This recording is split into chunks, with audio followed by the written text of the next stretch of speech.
Good evening, everyone, and welcome for this great session. And hoping to have a great learning experience. We'll be sharing certain ideas. We have our expert so-called team. अगर आप उसको मानते हैं तो Dr. Sanjeev Verma is here. Dr. R.P. Singh sir is here from the core team. IMM. We have Rohit here, Vishal sir, Pankaj Chuk sir, O.P. Gupta sir. Who will be starting with the session, and of course in while the session is going on, there are certain requests. I can just make a request to all of you. Whenever anything comes to your mind, of course we all have certain apprehensions. So in case if you have any submission, so kindly write down in the chat box, or you can raise your hand. And since we have also created the feedback form, so when the session will be about to over, we will share that feedback form. And in that feedback form, you can only write down your query if they are unanswered even in this session, because we are not the CBSE experts as such here, right? So we just taken this as a volunteer task to help and learn from each other. Okay, so shall we begin, Rohit? Sanjeev sir? RP Singh sir? Yes sir, please sir. Anji. Okay, so I am starting with I'm sharing the screen and request OP Gupta sir along with Rahul Sofas sir and Pankaj Chuk sir to take over to start with this. And meanwhile, if there are any query, any suggestions, we'll be taking that. But one humble request to all of you. As already mentioned, we are not the CBSE experts, so there may be many apprehensions. So please CBSE को criticise करना कि ऐसा कर दिया है या ये होना चाहिए था, सो प्लीज अगर आप ऐसा चीज ना बोलें, अवॉइड करें, because we have already given with this syllabus. We have no option, no choice is being asked, or no feedback is being asked by CBSE. So as a teacher, now it is our responsibility to get this syllabus implemented in our classrooms. So that simply means when we left with no option, अब आप हंसकर accept करें या थोड़ा उदास होकर, सो उसमें हमारे पास और कोई लिबर्टी चॉइस रहती नहीं है. तो I think the better option is let's keep smiling, enjoy करें हंसते हुए, इन सब चीज़ों को इम्प्लीमेंटेशन में लाएं. अब वो इम्प्लीमेंटेशन में कहाँ कहाँ इश्यूज आ सकते हैं, number of you already must have gone through this syllabus. The PDF files being shared officially by CBSE, and few of them other members have also shared their based on their experiences have come up with another presentation. So right, so that's a mixture of all which we are going to now share with you. Okay. Amit sir, start करें? Yeah. Over to OP Gupta sir and others. Okay. Hello everyone. Namaskar. Let's understand reduced math syllabus.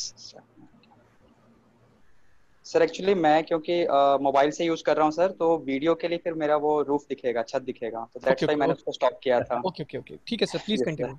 ठीक है, thank you. So here are the major objectives that we are going to discuss in this particular session.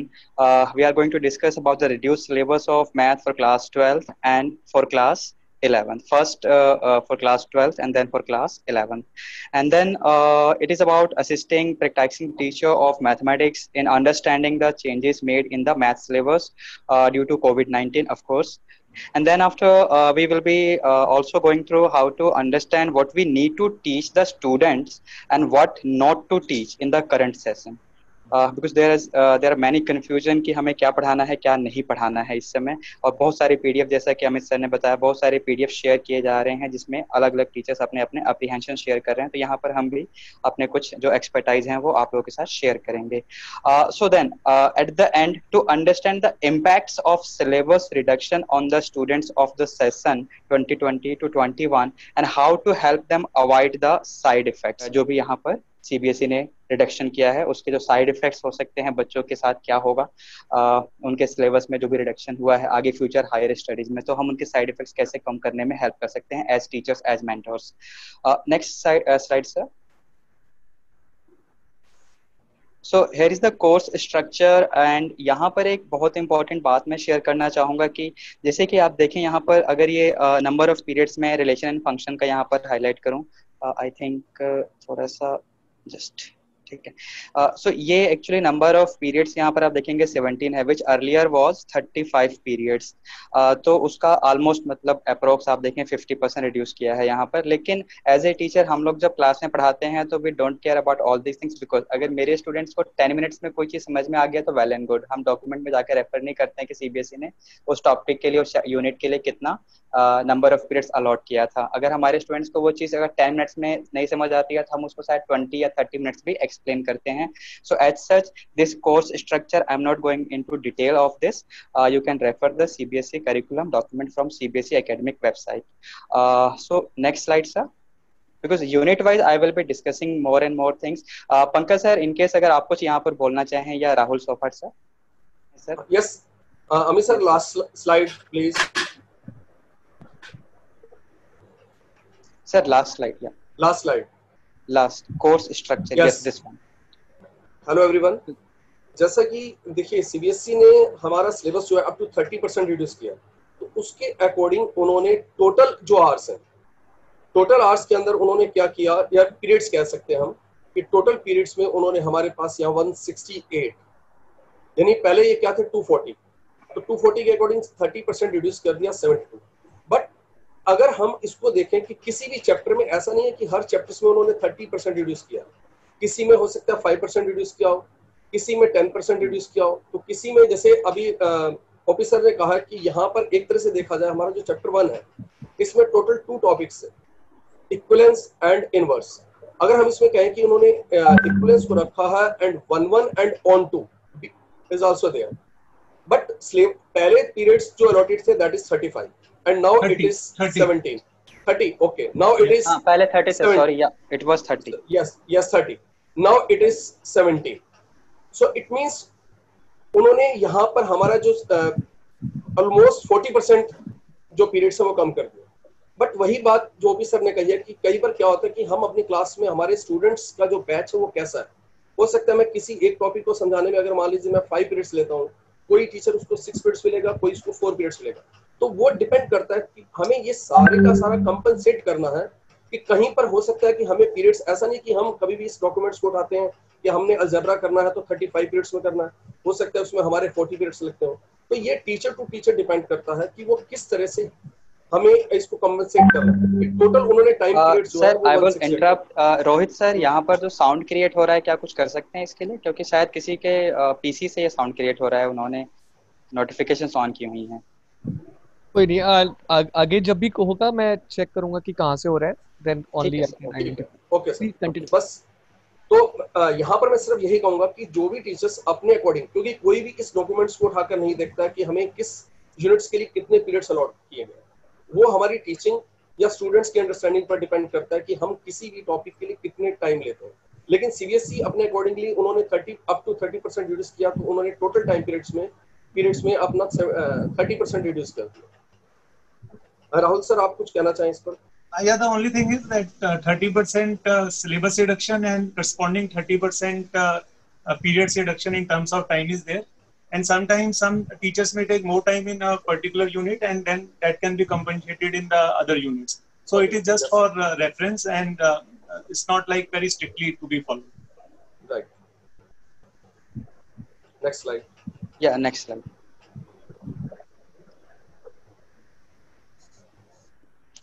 So as we can say, unit-wise discussion is going on here for chapter 1, that is unit 1, chapter 1 relation and function, and then we have inverse trigo function, that is chapter 2.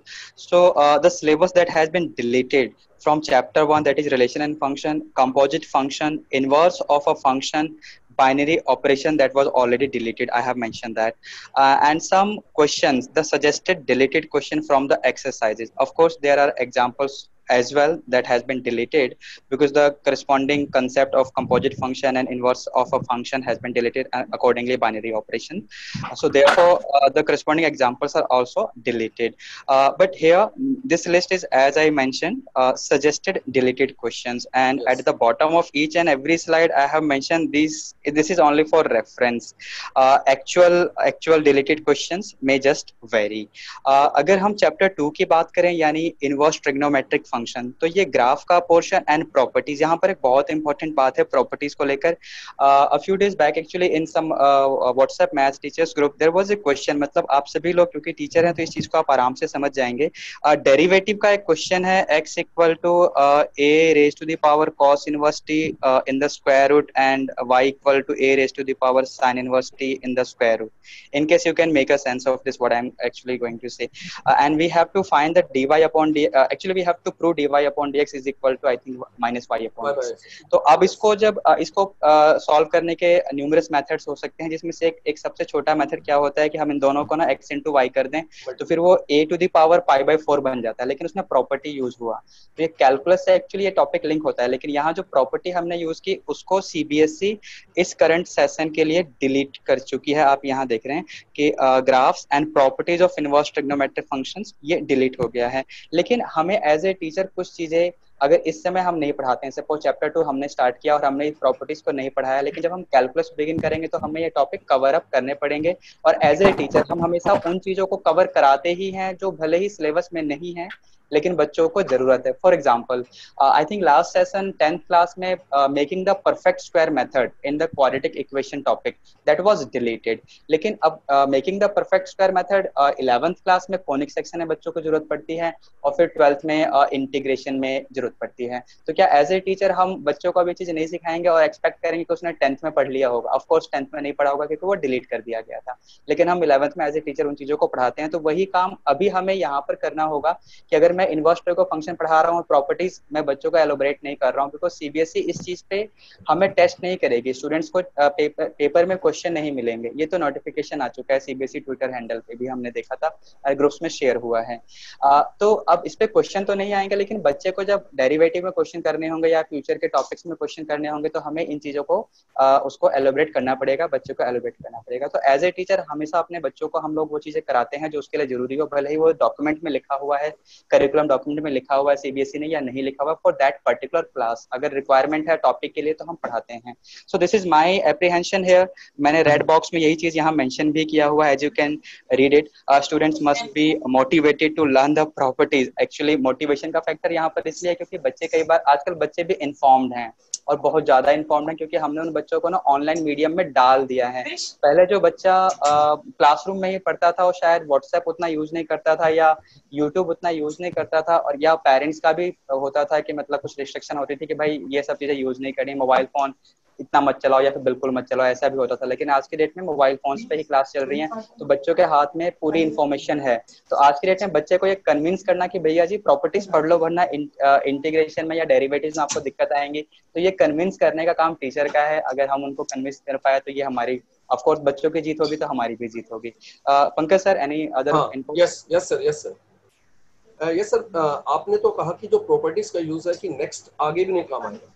अब जैसा कि हमने यहाँ पर देखा कि exercise 2.2, but अगर हम एक्सरसाइज 2.1 की भी बात करें सर, एक्सरसाइज 2.1 में आप देखिए, अगर किसी स्टूडेंट से हम पूछते हैं साइन इनवर्स माइनस हाफ, वो यहाँ पर भी लिखता है कि माइनस साइन इनवर्स हाफ। अगर आप कोई भी स्टूडेंट ये देखेगा तो ये भी प्रॉपर्टीज है कि sine inverse minus x equal to minus sine inverse x, cos inverse minus half लिखा हुआ है तो पाई माइनस करेगा, ये भी नेक्स्ट प्रॉपर्टीज में लिखा हुआ है। तो प्रॉपर्टीज तो हमें उन्हें फिर भी ऐसा नहीं कि उसके ऊपर बेस्ड क्वेश्चन नहीं, आगे के क्वेश्चंस नहीं आएंगे तो नहीं बतानी प्रॉपर्टीज, फिर भी टीचर को, क्योंकि जो भी गैप रहेगा वो लर्निंग गैप डेफिनेटली वो फिल करना पड़ेगा, क्योंकि ये जो गैप होते हैं हम ऑलरेडी पहले भी कब हमारी टीचिंग में हमेशा रहा है कि हम उन गैप को हमेशा फिल करते रहे, कि हम ये नहीं सोच सकते कि आज ही, जैसे मुझे एक स्टूडेंट ने कहा सर सिर्फ एक्सरसाइज 2.1 रह गई है, बाकी सब डिलीट हो गया। लेकिन तब मुझे उन बच्चों को समझाना पड़ा, बेटा अगर आप मान लीजिए कोस इनवर्स माइनस 1/√2 की वैल्यूज भी फाइंड आउट करते हैं और उसमें वो कहता है कि सर मैं इसको एक्स लेकर उसके अकॉर्डिंगली फाइंड आउट करूंगा, जैसे साइन इनवर्स माइनस हाफ को एक्स लिया, साइन एक्स की वैल्यू माइनस हाफ, फिर मैंने माइनस साइन π/6 लिखा, फिर मैं उसको साइन माइनस π/6, क्या मुझे ऐसा लिखना पड़ेगा या डायरेक्ट मैं ऐसा भी लिख सकता हूँ कि माइनस बाहर लो, साइन इनवर्स माइनस हाफ लिखो एंड दिस इज माइनस का π/6। तो क्या सर ये बोर्ड जो है इसको गलत तो नहीं कर देगा, क्योंकि उन्होंने लिखा है कि प्रॉपर्टीज डिलीट होगी, बट ये हम फर्स्ट एक्सरसाइज में अक्सर ऐसा करते हैं कि I जहां think पर भी राहुल माइनस सर की यहाँ पर कुछ बातें ऐड कर सकते हैं बोर्ड Yeah, के बारे में. Yes. what I want to say is that one should understand that differentiation between two things is very important. The Right. board says that these particular topics may say you will not be the questions will not be asked in the examination. It is not for assessment, but clearly there is a note that teachers can give some idea to the students. So see, major reduction is in this unit relation and functions. So in relation functions, inverse and this composition is not there. So we have to teach up to this equivalence relation, one-to-one, and onto function. On to. अब Yes. inverse trigonometric function में what I could understand is that जो properties पर based questions, properties are not there, so questions in calculus based on properties will not come. And moreover, but see, even if you look in your NCERT book, sine inverse, sine x is x, then and the other property, sine of sine inverse theta is theta. Those two properties. Yes. So there are certain Yes. questions in which you can just trigonometric simplification is required, and at the end of it, these two things are applied. These two properties are applied. Those are there because that is not given in properties. It starts. Yeah. यहाँ पर एक बात मैं और add करना चाहूंगा जो मैंने थोड़ा ब्रीफ में ही बताया, लेकिन पंकज सर की बात सुनकर मुझे ध्यान आया. क्या है कि एज ए टीचर ना पहले भी हम बच्चों को कन्विंस करते थे कुछ चीजों के लिए. कई बार बच्चे ना एक पर्टिकुलर मेथड हमारे पास पढ़ रहे हैं और फिर कोचिंग में एक दूसरा मेथड उसी क्वेश्चन का सीख के आ रहे हैं, तो वहाँ एक कंफ्यूजन क्रिएट होता है बच्चे के माइंड में, और कई बार वो कोचिंग वाले टीचर को थोड़ा मतलब अच्छा मानता है. तो अब स्कूल टीचर्स को बड़ी समस्या आती है उस चीज को हैंडल करने में. अब यहाँ पर ना आपका काम, स्कूल टीचर्स का काम या कोचिंग टीचर्स का भी काम बढ़ गया है कि अभी आपको बच्चों को और कन्विंस करना पड़ेगा, क्योंकि ये बच्चा ना अब आज के डेट में ऑनलाइन प्लेटफॉर्म्स पे ही पढ़ रहा है. वो अलग अलग प्लेटफॉर्म यूज कर रहा है. यूट्यूब पे दुनिया भर के यूट्यूबर्स बढ़ गए हैं, सभी मैथ के एक्टर्स बन गए हैं. चलिए सर, नेक्स्ट स्लाइड. सो यहाँ पर आपका अलजेब्रा यूनिट स्टार्ट हो गया, और इनफैक्ट यहाँ पर जो सीबीएसई ने रिडक्शन किया, well I am very much happy with that. जैसे कि अभी यहाँ पर elementary operation we can see in the matrices unit. Elementary operation जो सबसे लंबा टॉपिक होता है, तो वो बच्चों के लिए ना मतलब उसमें क्वेश्चन का लेंथ एंड कैलकुलेशंस बेसिकली इतनी ज्यादा कॉम्प्लेक्स बनती है कि बच्चों को ना बहुत दिक्कत आती है, और कई बार टीचर्स भी रिलेक्टेंट होते हैं कि एक ही टाइप के हम कितने क्वेश्चन कराएं, क्योंकि उसमें कैलकुलेशन की मिस्टेक तो अगर बच्चे से हो गई तो फिर वो तो मिस्टेक कभी भी हो सकती है. तो मतलब ये यहाँ पर डिलीशन किया है, तो ये एक वेलकम डिलीशन है मेरे अकॉर्डिंग. लेकिन यहाँ पर फिर उन टीचर्स की बात आती है जिन्होंने ये चैप्टर पहले पढ़ा दिया था और शायद 3 या 4 क्लासेस ली थी. तो खैर, तो अच्छा, फिर डिटर्मिनेंट वाला टॉपिक है, वहां पर प्रॉपर्टीज ऑफ डिटर्मिनेंट तो डिलीट कर दिया गया है. लेकिन हमारे एनसीईआरटी बुक में भी ऐसे सर्टेन क्वेश्चंस हैं जहां पर वो सिंपल डिटर्मिनेंट को इवेलुएट करने के लिए बोलते हैं. अगर हम मिसलेनियस में देखेंगे 3x3 के भी हैं, जिनको क्या हम डायरेक्टली एक्सपेंड करके बिना प्रॉपर्टीज वगैरह कर सकते हैं. तो ऐसे क्वेश्चन आई थिंक सीबीएसई में ask in the exam. Rahul sir eight the and में भी शायद यहाँ पर कुछ एडिशंस करें मेरे इस कमेंट में.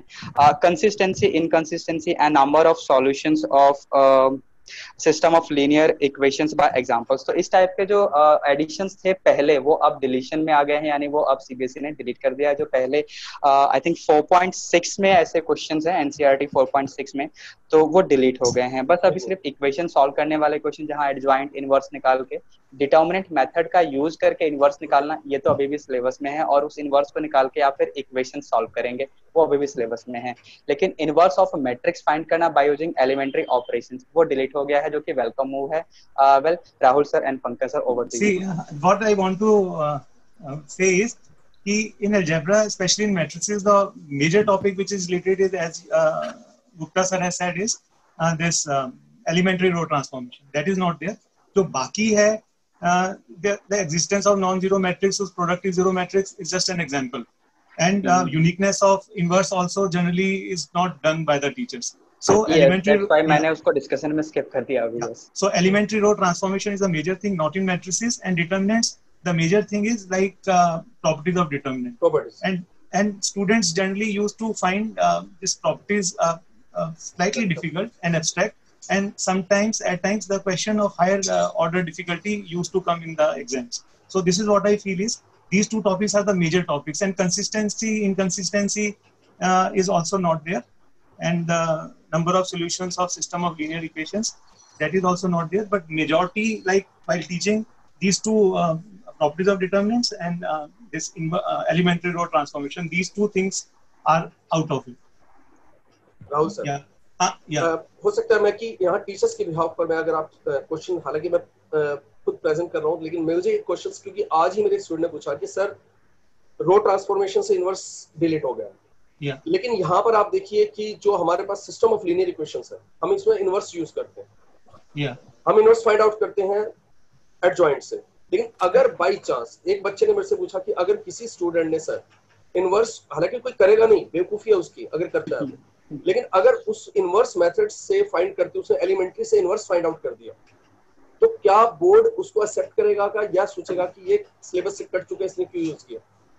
अदरवाइज वैसे कहा जाता है कि अल्टरनेटिव अप्रोचेस जितनी भी उसको अप्रिशिएट किया जाए।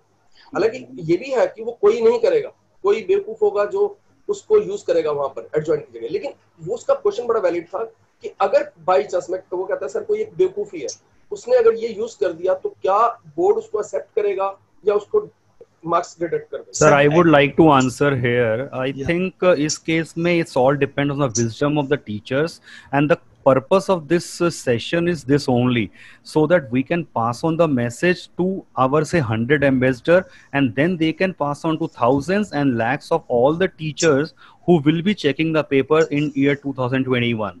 And as you have already mentioned, तो ये alternative approach होती हैं, smart approach होती हैं, and they are always welcomed by CBSE also. By So teachers CBSE. should know Yes. these methods, and at least मैं मानता हूँ book 1 जो है वो ज्यादातर teachers इस सेशन में पढ़ा चुके हैं। करवा चुके हैं। तो Yes, of sir. Course chapter 1 से 6 तक तो मैं बिलीव करता हूँ कि शायद कुछ इतनी ज्यादा प्रॉब्लम इस चीज में नहीं आने वाली है, राइट। बट अदरवाइज अगर देखा जाए तो वो टीचर्स को अगर हम कन्वे करते हैं, हम खुद कन्विंस होते हैं और आगे Yes. फर्दर ये मैसेज स्प्रेड करते हैं कि इस तरह की अप्रोचेस, एंड इसके लिए सीबीएसई से भी मुझे लगता है कि एक अगर वहाँ रिक्वेस्ट करी जाए ऑफिशियली, सो दे में कम up with their own circular, जहां पर ये एप्रीहेंशंस जैसे आपने जो रेज किया है उसको बिल्कुल आंसर किया जाए दोबारा से, so that reinforce हो जाए कि alternative methods are always allowed, they are welcome, और इस साल भी हम उनको बिल्कुल एक्सेप्ट करेंगे, what I personally feel.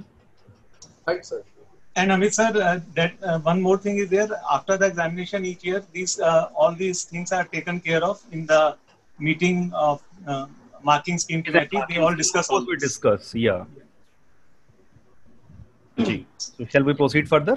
Sir one thing मैं एक Yeah. बार इसको क्लियर कर दूं। जैसे मैंने अभी क्वेश्चन अभी चेक किया, question number 1 chapter 4 miscellaneous, question 1 and question 3, अब वो डिटर्मिनेंट का क्वेश्चन है, 3/3 का डिटर्मिनेंट है, वहां हम प्रॉपर्टी यूज नहीं करेंगे, वैसे भी उसको हम डायरेक्टली एक्सपेंड करके सॉल्व कर लेते हैं। तो जैसे मैंने यहाँ रेड बॉक्स में बॉटम में मेंशन भी किया है, question on direct expanding of determinant can be asked. Sir next slide.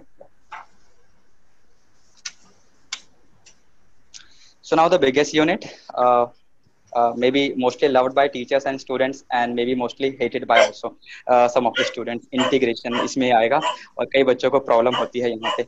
लेकिन अगर हम पहले टॉपिक से स्टार्ट करें, that is continuity and differentiability. अब Rolle's theorem and mean value theorem, ये टॉपिक डिलीट कर दिए गए हैं और 5.8 जो 5.8 जो सबसे लास्ट एक्सरसाइज है मिसलेनियस से जस्ट पहले, वो डिलीट हो गया।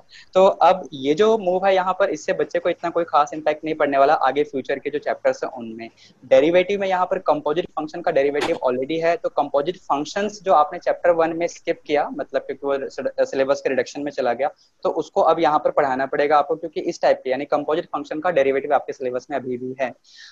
ऐसे इनवर्स ट्रिगो फंक्शन वाला पॉइंट मैं पहले रेज कर चुका हूँ यूनिट 1 का जब मैं डिस्कशन कर रहा था इनवर्स ट्रिगो फंक्शन में, कि अगर आपको इनवर्स ट्रिगो फंक्शन का डेरिवेटिव सिखाना है, बिकॉज वो अभी भी सिलेबस में है, तो आपको इनवर्स ट्रिगो फंक्शन की प्रॉपर्टीज डिस्कस करनी पड़ेंगी। अगर आप चैप्टर 2 में डिस्कस नहीं करेंगे तो यहाँ डिस्कस करेंगे। तो जो हमारे बच्चे हैं अगर वो बहुत ज्यादा इन्फॉर्म्ड हैं तो चैप्टर 2 में वो प्रॉपर्टीज नहीं पढ़ेंगे, तो कोई बात नहीं, जब चैप्टर 5 स्टार्ट होगा आप उनको फिर ये चीजें सिखा सकते हैं, और तब तो उनको सीखना ही पड़ेगा, क्योंकि बहुत ही कॉम्प्लेक्स है क्वेश्चन दूं कि साइन इनवर्स ऑफ ब्रैकेट के अंदर है 2x √1 - x², अब इसका डेरिवेटिव करना है। अब बच्चे को डेरिवेटिव करने के लिए हमें उसको सब्स्टिट्यूशन मेथड सिखाना पड़ेगा, जो कि चैप्टर 2 में अदरवाइज वो सीख चुका होता अगर हम पुराना पैटर्न देखें, पुराना सिलेबस देखें, तो जो कि अब रिड्यूस सिलेबस में उसको हटा दिया गया है। तो यहाँ पर बच्चे को मोटिवेट हम कर सकते हैं कि भैया अगर यहाँ तुम चेन रूल से डेरिवेटिव करोगे ना, ये जो मैंने फंक्शन बोला इस टाइप के और भी बहुत कॉम्प्लेक्स फंक्शन है इनवर्स ट्रिगो फंक्शन में, जिनका डेरिवेटिव अगर चेन रूल से करेंगे तो बहुत ही कॉम्प्लेक्स हो जाएगा, आंसर भी मैच करने के चांसेस कम हो जाते हैं और टाइम तो आपका जाएगा ही। तो यहाँ पर बच्चे को मोटिवेशन के लिए मे भी शायद हम ये चीज कह सकते हैं कि बेटा अब तो ये प्रॉपर्टी सीखनी पड़ेगी, चलो सीख लेते हैं, और टाइम लगेगा।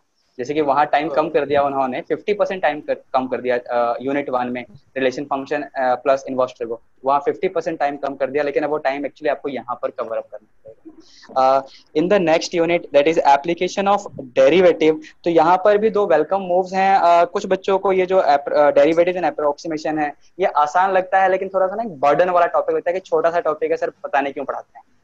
रेट ऑफ चेंज अब ये भी डिलीट हो गया है, तो ये दोनों वेलकम मूव्स है मेरे ख्याल में, क्योंकि ये आगे कनेक्ट नहीं करेंगे, लेकिन ऑफ कोर्स अगर मुझे derivative as a rate measure explain करना है बच्चे को तो फिर रेट ऑफ चेंज होना चाहिए था, लेकिन कोई बात नहीं, अभी वन टाइम मेजर है सीबीएसई की तरफ से due to the current situation. जो डिलीटेड क्वेश्चन का लिस्ट है मैंने अपने अप्रीहेंशन पे with the discussion of all core members जो यहाँ प्रिपेयर किया है, that you can see in the third column. फिर चैप्टर 7 इंटीग्रेशन, यहाँ पर अगर मैं सबसे लास्ट से स्टार्ट करूँ, that is limit of a sum. अगर इंटीग्रेशन डेफिनेट इंटीग्रल का बेसिक थीम अगर मुझे वो समझाना है बच्चे को, तो लिमिट ऑफ ए सम मुझे उसको समझाना चाहिए, लेकिन उस पे क्वेश्चन सब बोर्ड में नहीं आएंगे, बच्चे को एसेस मतलब इवेलुएट नहीं करेगा सीबीएसई, उसको मार्किंग नहीं करेगा, ठीक है, पेपर में नहीं आएगा, लेकिन ये कंसेप्ट शायद एज ए टीचर हमें बच्चे को सिखाना चाहिए ताकि वो डेफिनेट इंटीग्रल समझ पाए होता क्या है। या फिर ठीक है प्रॉपर्टीज आपने सिखा दी, वो मतलब ना रट्टा एप्लीकेशन वाला काम है कि प्रॉपर्टी आपने सिखा दी, क्वेश्चन सॉल्व करना सिखा दिया, बेसिक कंसेप्ट कहाँ गया तो नहीं पता। फिर फॉर्म्स ऑफ इंटीग्रेशंस, जो यहाँ पर आपको दो फॉर्म्स विजिबल होगा, that is under root of ax square plus bx plus c, इस टाइप का। फिर एक दूसरा है px plus q under root of ax square plus bx plus c, यानी लीनियर इनटू क्वाड्रेटिक आपका स्क्वायर रूट में, ये दोनों फॉर्म्स डिलीट हो गए हैं। और फिर थर्ड कॉलम में अगेन कुछ सजेस्टेड डिलीटेड क्वेश्चंस का लिस्ट मैंने जो एक्सरसाइज वाइज प्रिपेयर किया है, that you can C. And at the bottom you can C means तो रेड बॉक्स में टीचर्स, जो मैंने अभी बोला आप लोगों को, वो लिखा हुआ है। टीचर्स में motivate students for brief explanation. At least देखो क्या होता है कि हम जैसे कोई कंसेप्ट सिखाते हैं बच्चों को, हो सकता है 10 मिनट्स लग गए, फिर उस पर हमने उनको ना 5-6 क्वेश्चन क्लास में कराए, एंड मे बी शायद 10-12 क्वेश्चन हमने होमवर्क में दिया। सो एज सच हो सकता है कि हमारा 1 आवर का टाइम चला गया, लेकिन आज के डेट में हमें उन्हें सिर्फ कंसेप्ट सिखाना है, तो वो हमारा कुछ टाइम तो बच गया, लेकिन कंसेप्ट नहीं सिखाएंगे तो क्या एज ए टीचर हम अपने साथ या अपने बच्चों के साथ जस्टिफिकेशन कर रहे हैं? मैंने सबसे पहले बोला अपने साथ जस्टिफिकेशन कर रहे हैं, क्योंकि आप पैशन के साथ हैं, इसलिए आप लोग इस सेशन में भी हैं। Pankaj sir and Rahul sir, over to you. Yeah, what I feel is like in limit of the sums का जो concept है, though it is important, but it is covered in when we explain them how to find area under the curve. Yes. You are finding area of a circle or ellipse, then it matches with the actual area. So that particular concept, see, whenever I start teaching, I take a simple curve और उसमें से area निकाल के match कर देते हैं with the standard formula. So that I think is taken care of. And limit of the sums used to be slightly abstract and difficult for the students. और बाकी I think besides limit of the sums in integration, तो जो बाकी दो तो specific types of questions हैं, linear root quadratic and root quadratic. So those questions based on these will not be there. Sir बस problem क्या है कि अगर ये जो आप ये सोच सकते हैं कि ये दोनों टाइप्स जो कम किए हैं, ये सिर्फ बर्डन कम करने के लिए, अदरवाइज स्टूडेंट्स ये दोनों टाइप्स को एक तरह से एक्सरसाइज 7.4 में भी करता ही है, क्योंकि सिर्फ हाँ, तो अगर हम उस फॉर्मूले की बात करें कि प्योर क्वाड्रेटिक, अगर ये ax square plus c, for example x square minus a square, क्योंकि ay में भी यूज करेगा वो, ठीक है ना, सर्कल का एरिया फाइंड आउट करने के लिए या एलिप्स का। लेकिन सिर्फ इस दोनों के बारे में तो मैं ये कहूंगा कि ये सिर्फ स्टूडेंट्स का बर्डन कम करने के लिए इसको कट किया गया, अदरवाइज सेम चीज वो एक्सरसाइज 7.4 में भी इसको परफेक्ट स्क्वायर बनाता है, सिर्फ उसमें formula 1/x square minus a square या 1/x square plus a square लगता है, यहाँ पर x square minus a square x square plus a square root का लगता है। सिर्फ डिफरेंस ये है कि ये हाँ प्लीज सॉरी कंटिन्यू। हाँ, ये सिर्फ डिफरेंस ये होगा कि उन बच्चों, देखिए हम स्टूडेंट्स के अगर माइंड से सोचें तो स्टूडेंट्स के लिए बहुत, उसको ये लगता है कि मेरी 2 एक्सरसाइज कम हो गई, मेरी 7.7 और सप्लीमेंट्री पार्ट कम हो गया।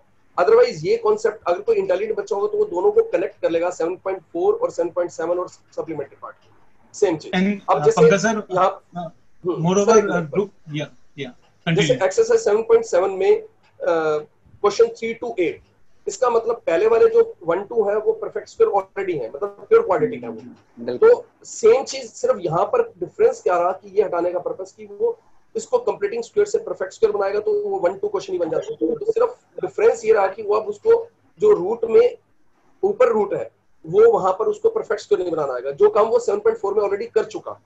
सिर्फ उसके माइंड से ये होगा कि 2 एक्सरसाइज मेरी कम होगी, तो ये भी एक साइकोलॉजिकल इफेक्ट भी बहुत काम करता है कि हमारा सिलेबस कम हो गया। अदरवाइज जो इंटेलिजेंट स्टूडेंट्स होगा दोनों कनेक्ट कर लेगा दोनों चीजों को। There is a question in a chat box, I think वो हम साथ साथ आंसर करें तो बेटर रहेगा।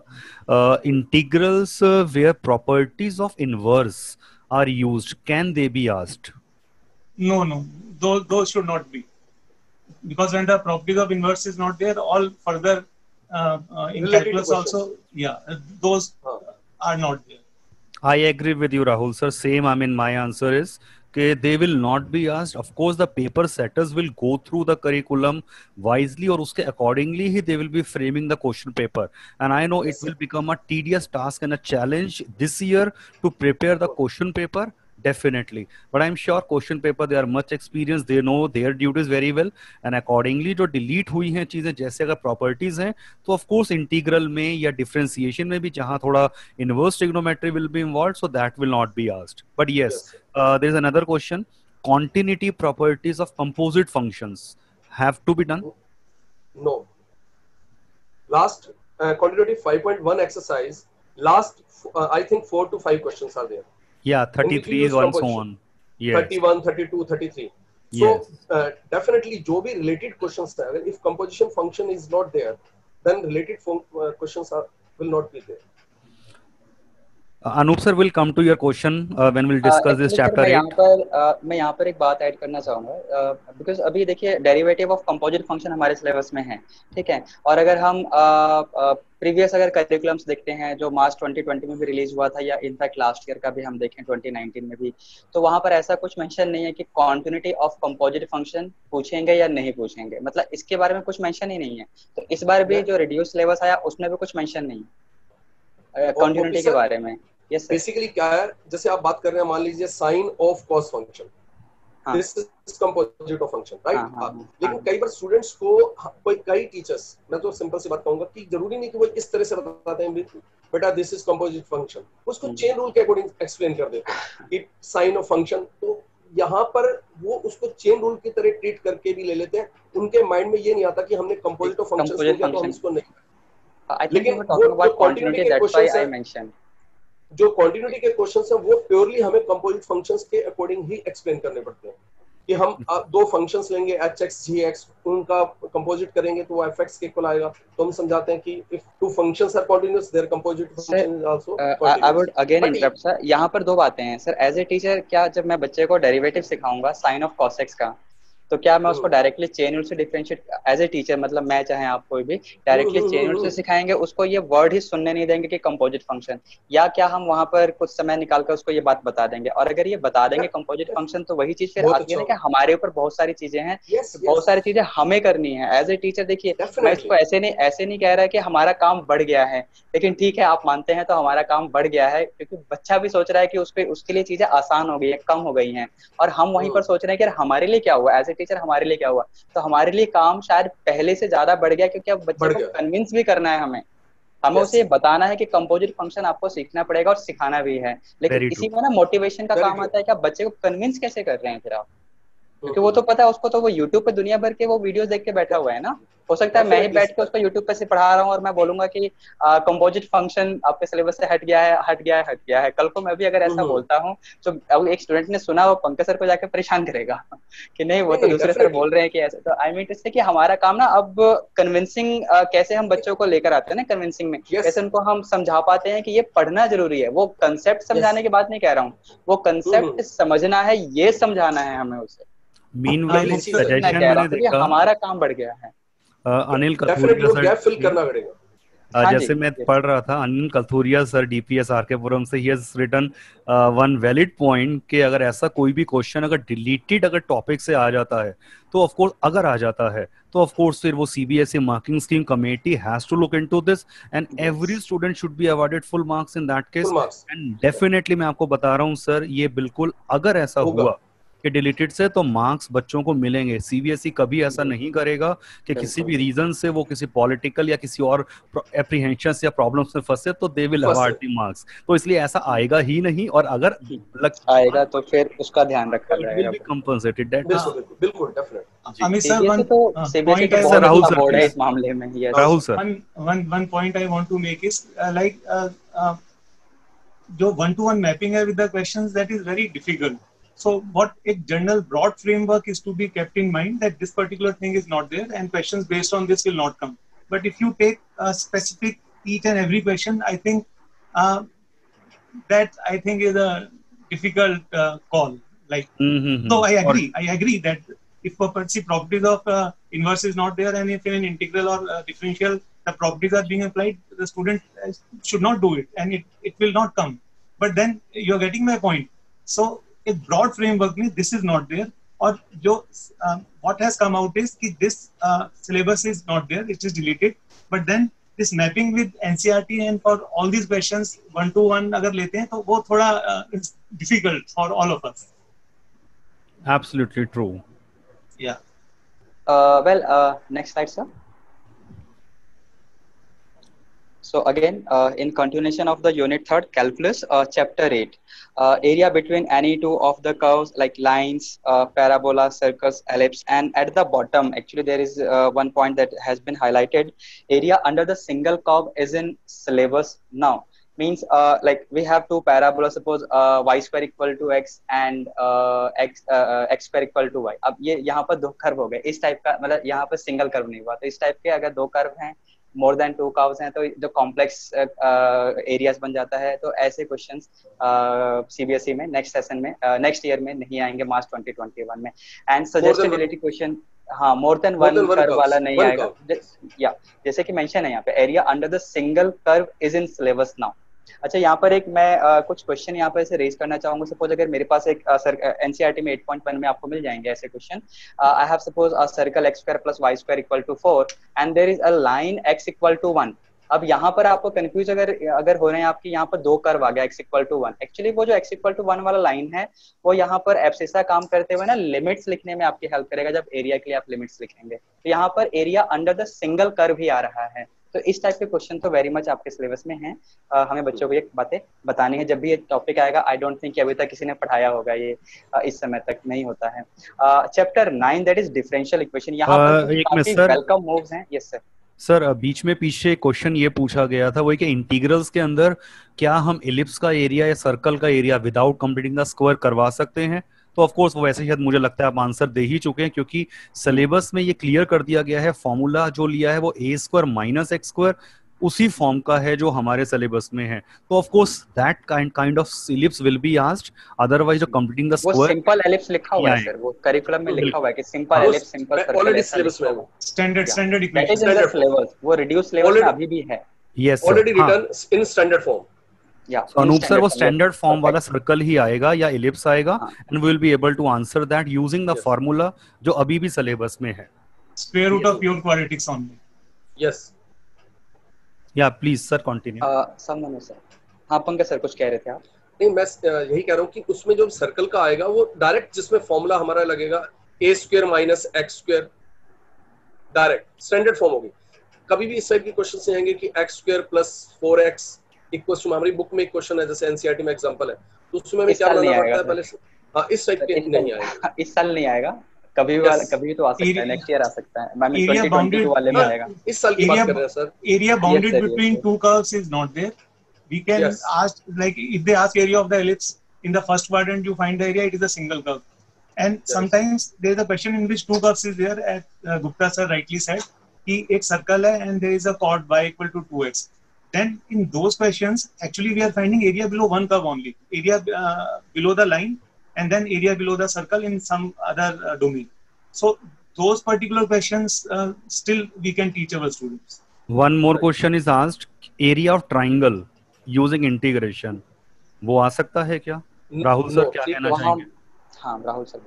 I think area of triangles में should not come because see, I don't want to be specific to questions, but then bounded तो हो ही गया ना between two curves, between two lines. Actually more than one curve हो गया, वो more than one. Actually 3 lines आ गई ना, 3 lines आ गई. Yeah, फिर लेकिन ऐसा हो सकता है, सपोज आपको एक लाइन दे रही है, सिंपल सा कोई लाइन x/2 + y/3 = 1, और फिर बिटवीन द एक्सेस, मतलब x एंड y एक्सेस, और फिर एक लाइन, ऐसा आ सकता है राहुल सर? सर ऐसा हो सकता है ना, जैसे मान लीजिए इसमें तो सिंगल लाइन ही आ गया, तो इलिप्स में अगर कोई दूसरी कर्व देंगे तो एक स्ट्रेट लाइन देंगे जो एक एब्सिसा का काम करेगा. बिल्कुल. अगर हम, हाँ, अगर हम इस तरह की बात करेंगे 3 लाइंस गिवन है तो वो कुछ भी कहेंगे तो 3 कर्व्स हो जाएंगे, वो ऐसा question. Rahul sir, But you can be asked to find area of a triangle in which one of the sides is the x-axis. You take Yeah. two sides and one is x-axis, then that triangle. Yes sir, इस type से आ सकता है कि आप ये लीजिए, इस type से ये क्वेश्चन हो सकता है। like the question I ये asked एक you, abscissa if there is a line Single x curve. upon 2 plus y upon 3, Rahul sir, if there is Yeah. a line x upon 2 plus y upon 3 equal to 1 and we need to find the area of triangle which is formed by this line using And- the x and y axis also in the first quadrant. तो अभी ये वाला question क्योंकि single curve हो गया यहाँ पर और बाकी तो एक्सिस को आप यूज कर रहे हैं, तो this kind of question may be asked और not. These can be asked because only single Yes. curve is there. Just a Yes. line is there. Yeah. या तो अगर ये वाला ट्रायंगल है तो ऐसे क्वेश्चन आ सकते हैं, लेकिन अगर सेपरेट हमारे पास 3 डिफरेंट लाइन है जिसमें एक्सेस इन्वॉल्व नहीं है तो फिर वो नहीं आएगा, राइट सर? लेकिन आपने बोला कि आप स्पेसिफिक नहीं होना चाहते।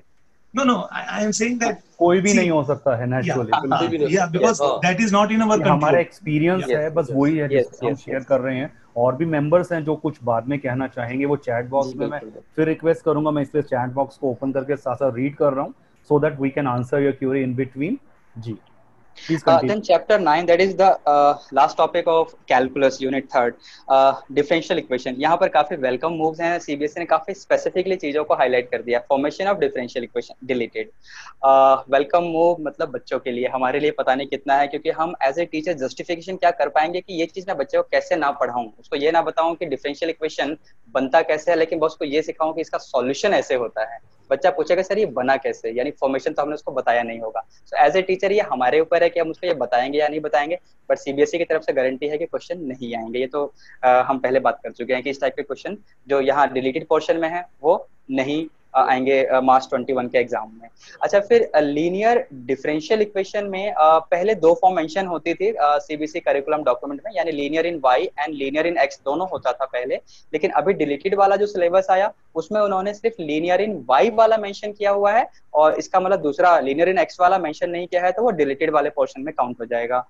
फिर होमोजेनियस डिफरेंशियल इक्वेशन में भी पहले वो सिर्फ ऐसा लिखते थे कि homogeneous differential equation of first degree, I think ऐसा लिखा होता था। तो अब सिर्फ ये चीज होती थी, मतलब वहां वो क्लियर नहीं करते थे कि f of y upon x वाला फंक्शन या f of x upon y वाला फंक्शन, ऐसा वो लिखते ही नहीं थे। लेकिन अभी रिड्यूस सिलेबस में इन्होंने क्लियरली ये लिख दिया है कि dy upon dx is equal to f of y upon x, homogeneous differential equation of this type. तो दैट मींस कि दूसरे वाला जो फॉर्म है वो अब गया बच्चों के लिए, हमें मतलब बच्चों का बर्डन कम हो गया। अगेन सजेस्टेड डिलीटेड क्वेश्चंस का list in the column 3rd। Pankaj sir and Rahul sir, over to you. Sir, what I want to say is like your formation of differential equation when general solution is given is slightly different from like you can be given the solution and see it is satisfying the differential equation. तो वो एक exercise है in the beginning. 9.2 Yeah. बिल्कुल तो उसमें general solution वाला जो है that is not to be done. And That is not deleted, मुझे if in one line if I have to explain to teachers what you don't have to do in differential equation is just this, forming the differential equation when the general solution is given, that Right. yeah जिसमें constants होते हैं, so that Right. is not there. बाकी तो homogeneous में only y by x type is there which they have mentioned only this year, और linear में linear in of the type dy by dx plus py is equal to q. Linear in y, linear in x is not there. Is not right. Yeah. वो पहले हमेशा mention करते थे दोनों, linear in y भी mention करते थे, linear in x भी मेंशन करते X भी करते थे। इस बार लीनियर इन एक्स वाला मेंशन नहीं किया है, सिर्फ Yeah, linear in yeah. Y वाला मेंशन किया है in the reduce syllabus document. Yeah, next that's- slide sir.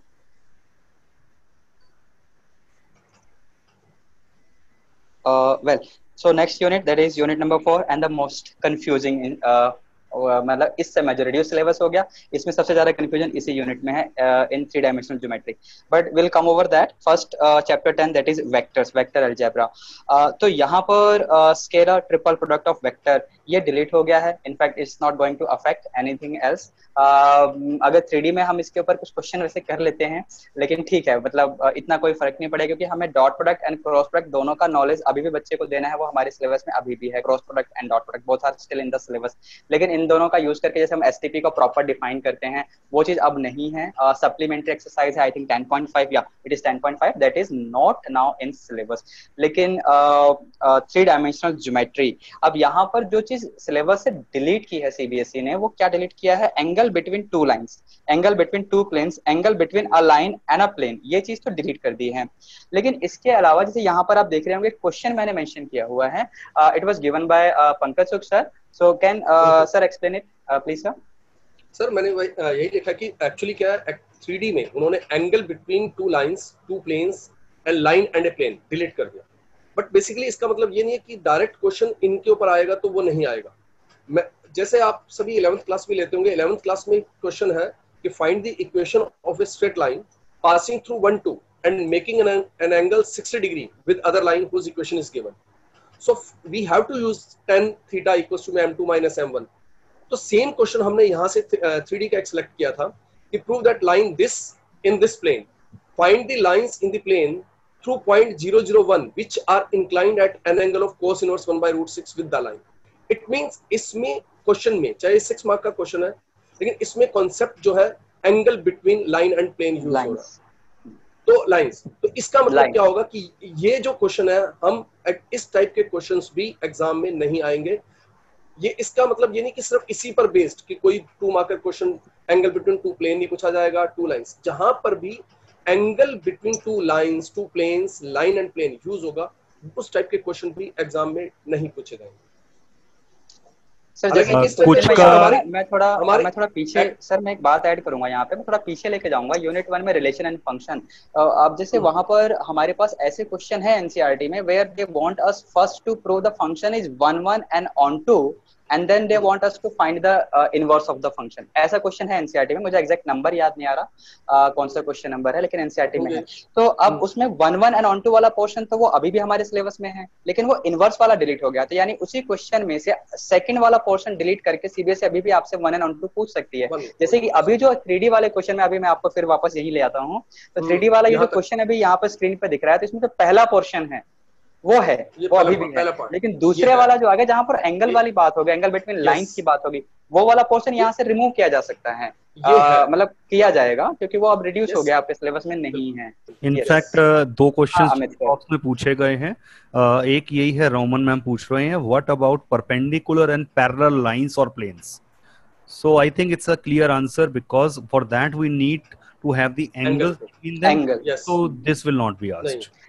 Well, ma'am अगर आप यहाँ डिलीटेड क्वेश्चंस के लिस्ट में देखेंगे तो मैंने उन क्वेश्चन का ध्यान रखा हुआ है यहाँ पे। फिर भी अगर 1-2 क्वेश्चन शायद मैंने ज्यादा डाल दिए हो या कम डाल दिए हो, तो आप प्लीज एक बार हमें भी बताएं ताकि हम लोग भी इसको एडिट करें। एक और क्वेश्चन पूछा है चारू मैम ने, equation of plane with 3 non-collinear points also not be there as scalar triple product is involved. मैं वही बात कह रहा था ना कि एसटीपी यूज हो जाएगा, उसमें स्केलर ट्रिपल प्रोडक्ट यूज हो जाएगा, तो हम वो वेक्टर का नॉलेज यहाँ यूज कर लेते थे, लेकिन अब हम उसको अगर नॉलेज यूज करना चाहते हैं तो सर यूज तो कर सकते हैं, क्योंकि सीबीएसई के मार्किंग स्कीम में तो लिखा होता है ना इनोवेटिव मेथड। हम इसको इनोवेटिव मेथड मान लेंगे 2021 वाले बच्चों के लिए। सर यही सबसे बड़ा क्वेश्चन आएगा, आ सकता है, पढ़ाना है, that is I think a simple word everyone would like to no.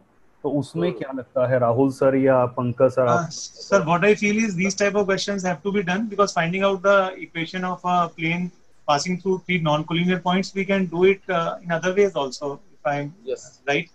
और अगर इजीली करना है तो फिर हम डिटरमिनेंट मेथड यूज करते हैं, जिसमें हम ये स्केलर ट्रिपल प्रोडक्ट यूज करते हैं सर, अगर आसानी से करना है तो। उसी बात पे मैंने शायद ये बात कई बार कही है कि एज ए टीचर ये हमारा कॉल है कि हमें क्या करना है अभी, और बच्चे को आसानी से समझ में आ जाए वो वाला मेथड कराना है, भले ही वो मेथड आपके एनसीईआरटी बुक में होने के बावजूद 21 के एग्जाम में नहीं आएगा। तो अब क्योंकि ये चीज तो सीबीएसई डॉक्यूमेंट में भी मेंशन्ड है नोटिफिकेशन में कि CBSE is not going to put direct question on deleted portions, लेकिन दिस काइंड ऑफ कांसेप्ट्स जो कि डिलीटेड पोर्शन में है वो school authorities must should be taught, head of the schools must ensure कि ये बातें पढ़ाई जाएं। तो आई थिंक हमारे important point I want to make here is direct questions from angle between two lines and angle between two planes. These direct questions on this will not come, but then like finding equation of plane through 3 points and I feel other concepts which are there, but based on this, so direct questions on these will not come, deleted ones. But other things, I think we can give some idea to the children and can be there other things which sir chapter 9 से बीच में एक पूछा गया, मैं एक बार पिछली slide पे आ रहा हूँ, अगर आप उस क्वेश्चन को भी आंसर कर दें साथ साथ. yeah Yes, sir.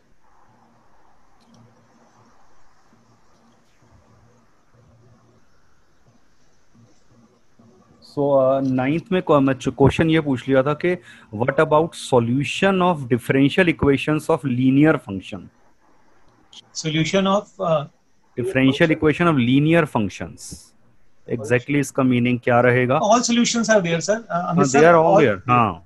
see, yes, we have only three formation methods. is not there. Yeah, we have three methods. All three methods are there. Mhm. Only the two inverse ones of homogeneous and linear is not there, but otherwise it is fully intact. Yes.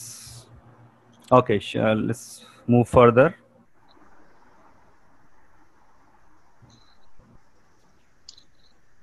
Now again some welcome moves from CBSE in the unit 5, that is linear programming.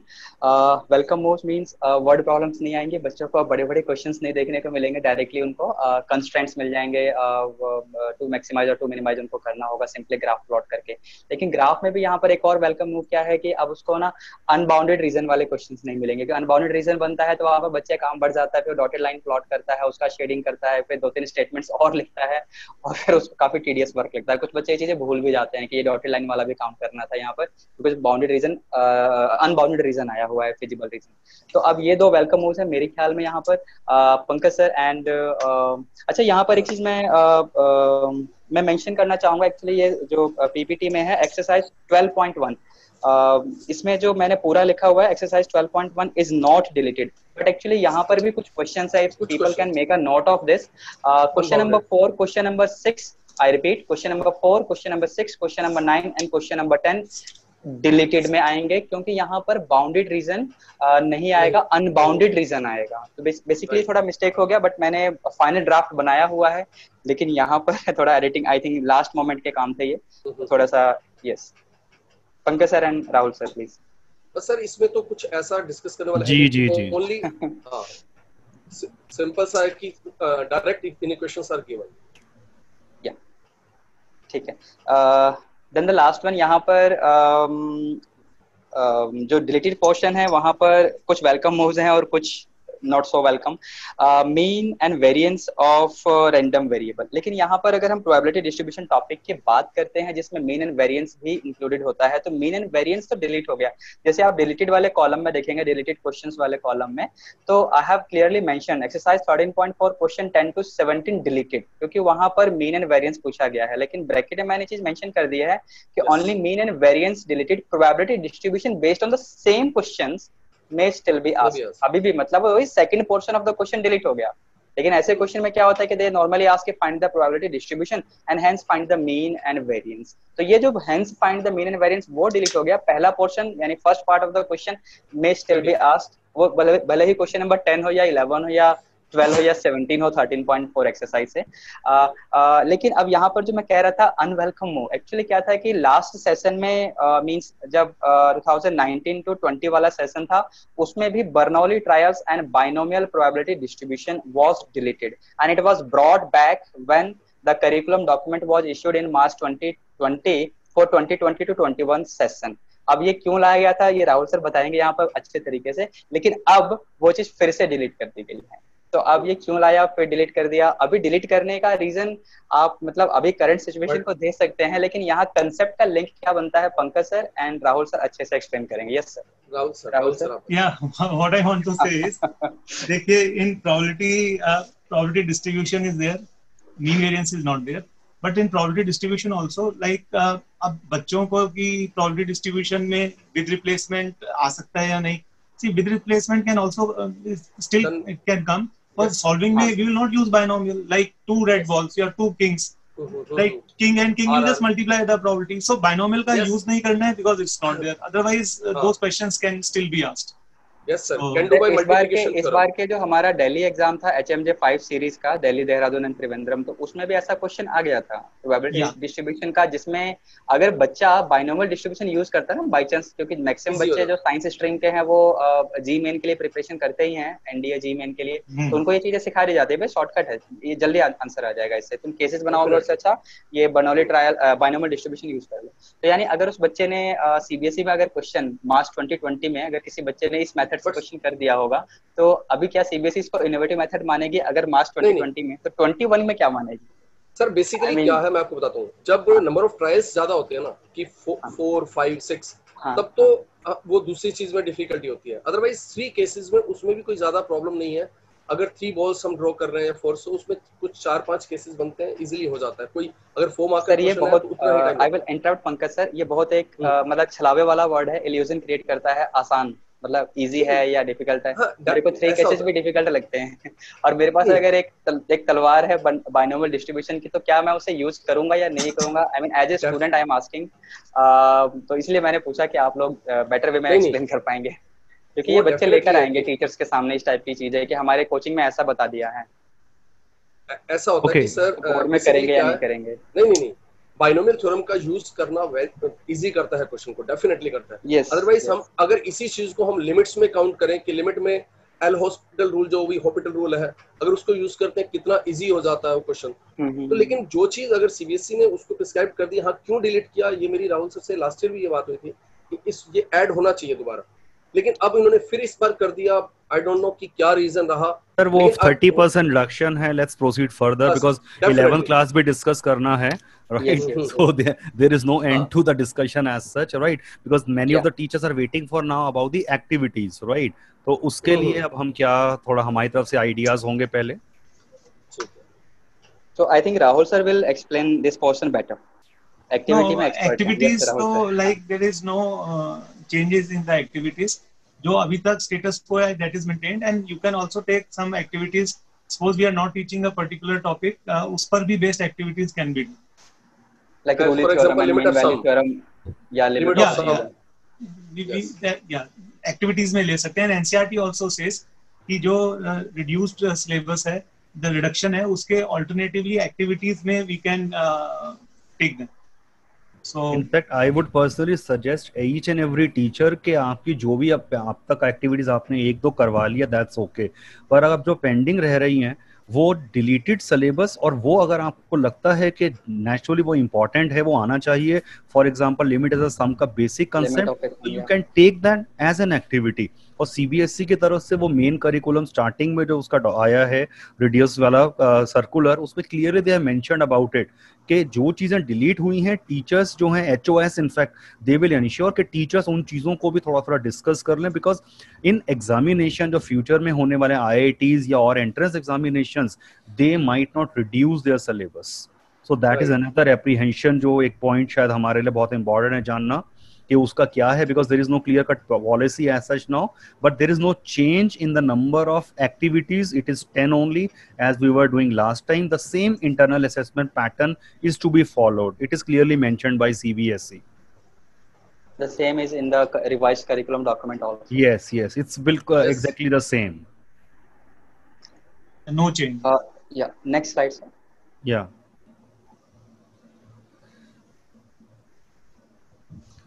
Anyone would like to ask any question related to class 12th?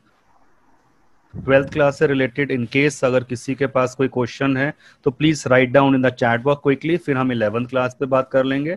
Yes of course Vinod, yes, आप जो कह रहे हैं Rolle's and Lagrange's mean value Elevating. If you want that can be taken yes, as an activity. बिल्कुल Excellent. perfectly. I would, in fact, in my school, I'm going to take that. I would prefer to take that. See elementary property हटने के बाद अगर आप कहते हैं कि 6 marker कैसा आएगा, तो इस केस में से तो we need to wait for the sample Well, paper. equations वाला By question जो linear आता है equations, मैट्रिक्स में, solve equation linear वाला equations, question. यस, हाँ, 6 solving क्वेश्चन the या system of question equation. Paper pattern की बात कर रहे हैं, वो तो CBSE जब डिक्लेयर करेगा सैंपल पेपर आएंगे, but of course we are in touch with few experts who are directly related to CBSE, so we'll make a request to them to take the session and in fact request them to prepare say 1 or 2 sample papers also for us, private publication पे frankly I don't believe, ये you like से लेकर XYZ अगर publication है तो वो कितना एक विजडम के साथ उन सैंपल पेपर को रिलीज करेंगे, रिवाइज करेंगे, आई एम डाउटफुल.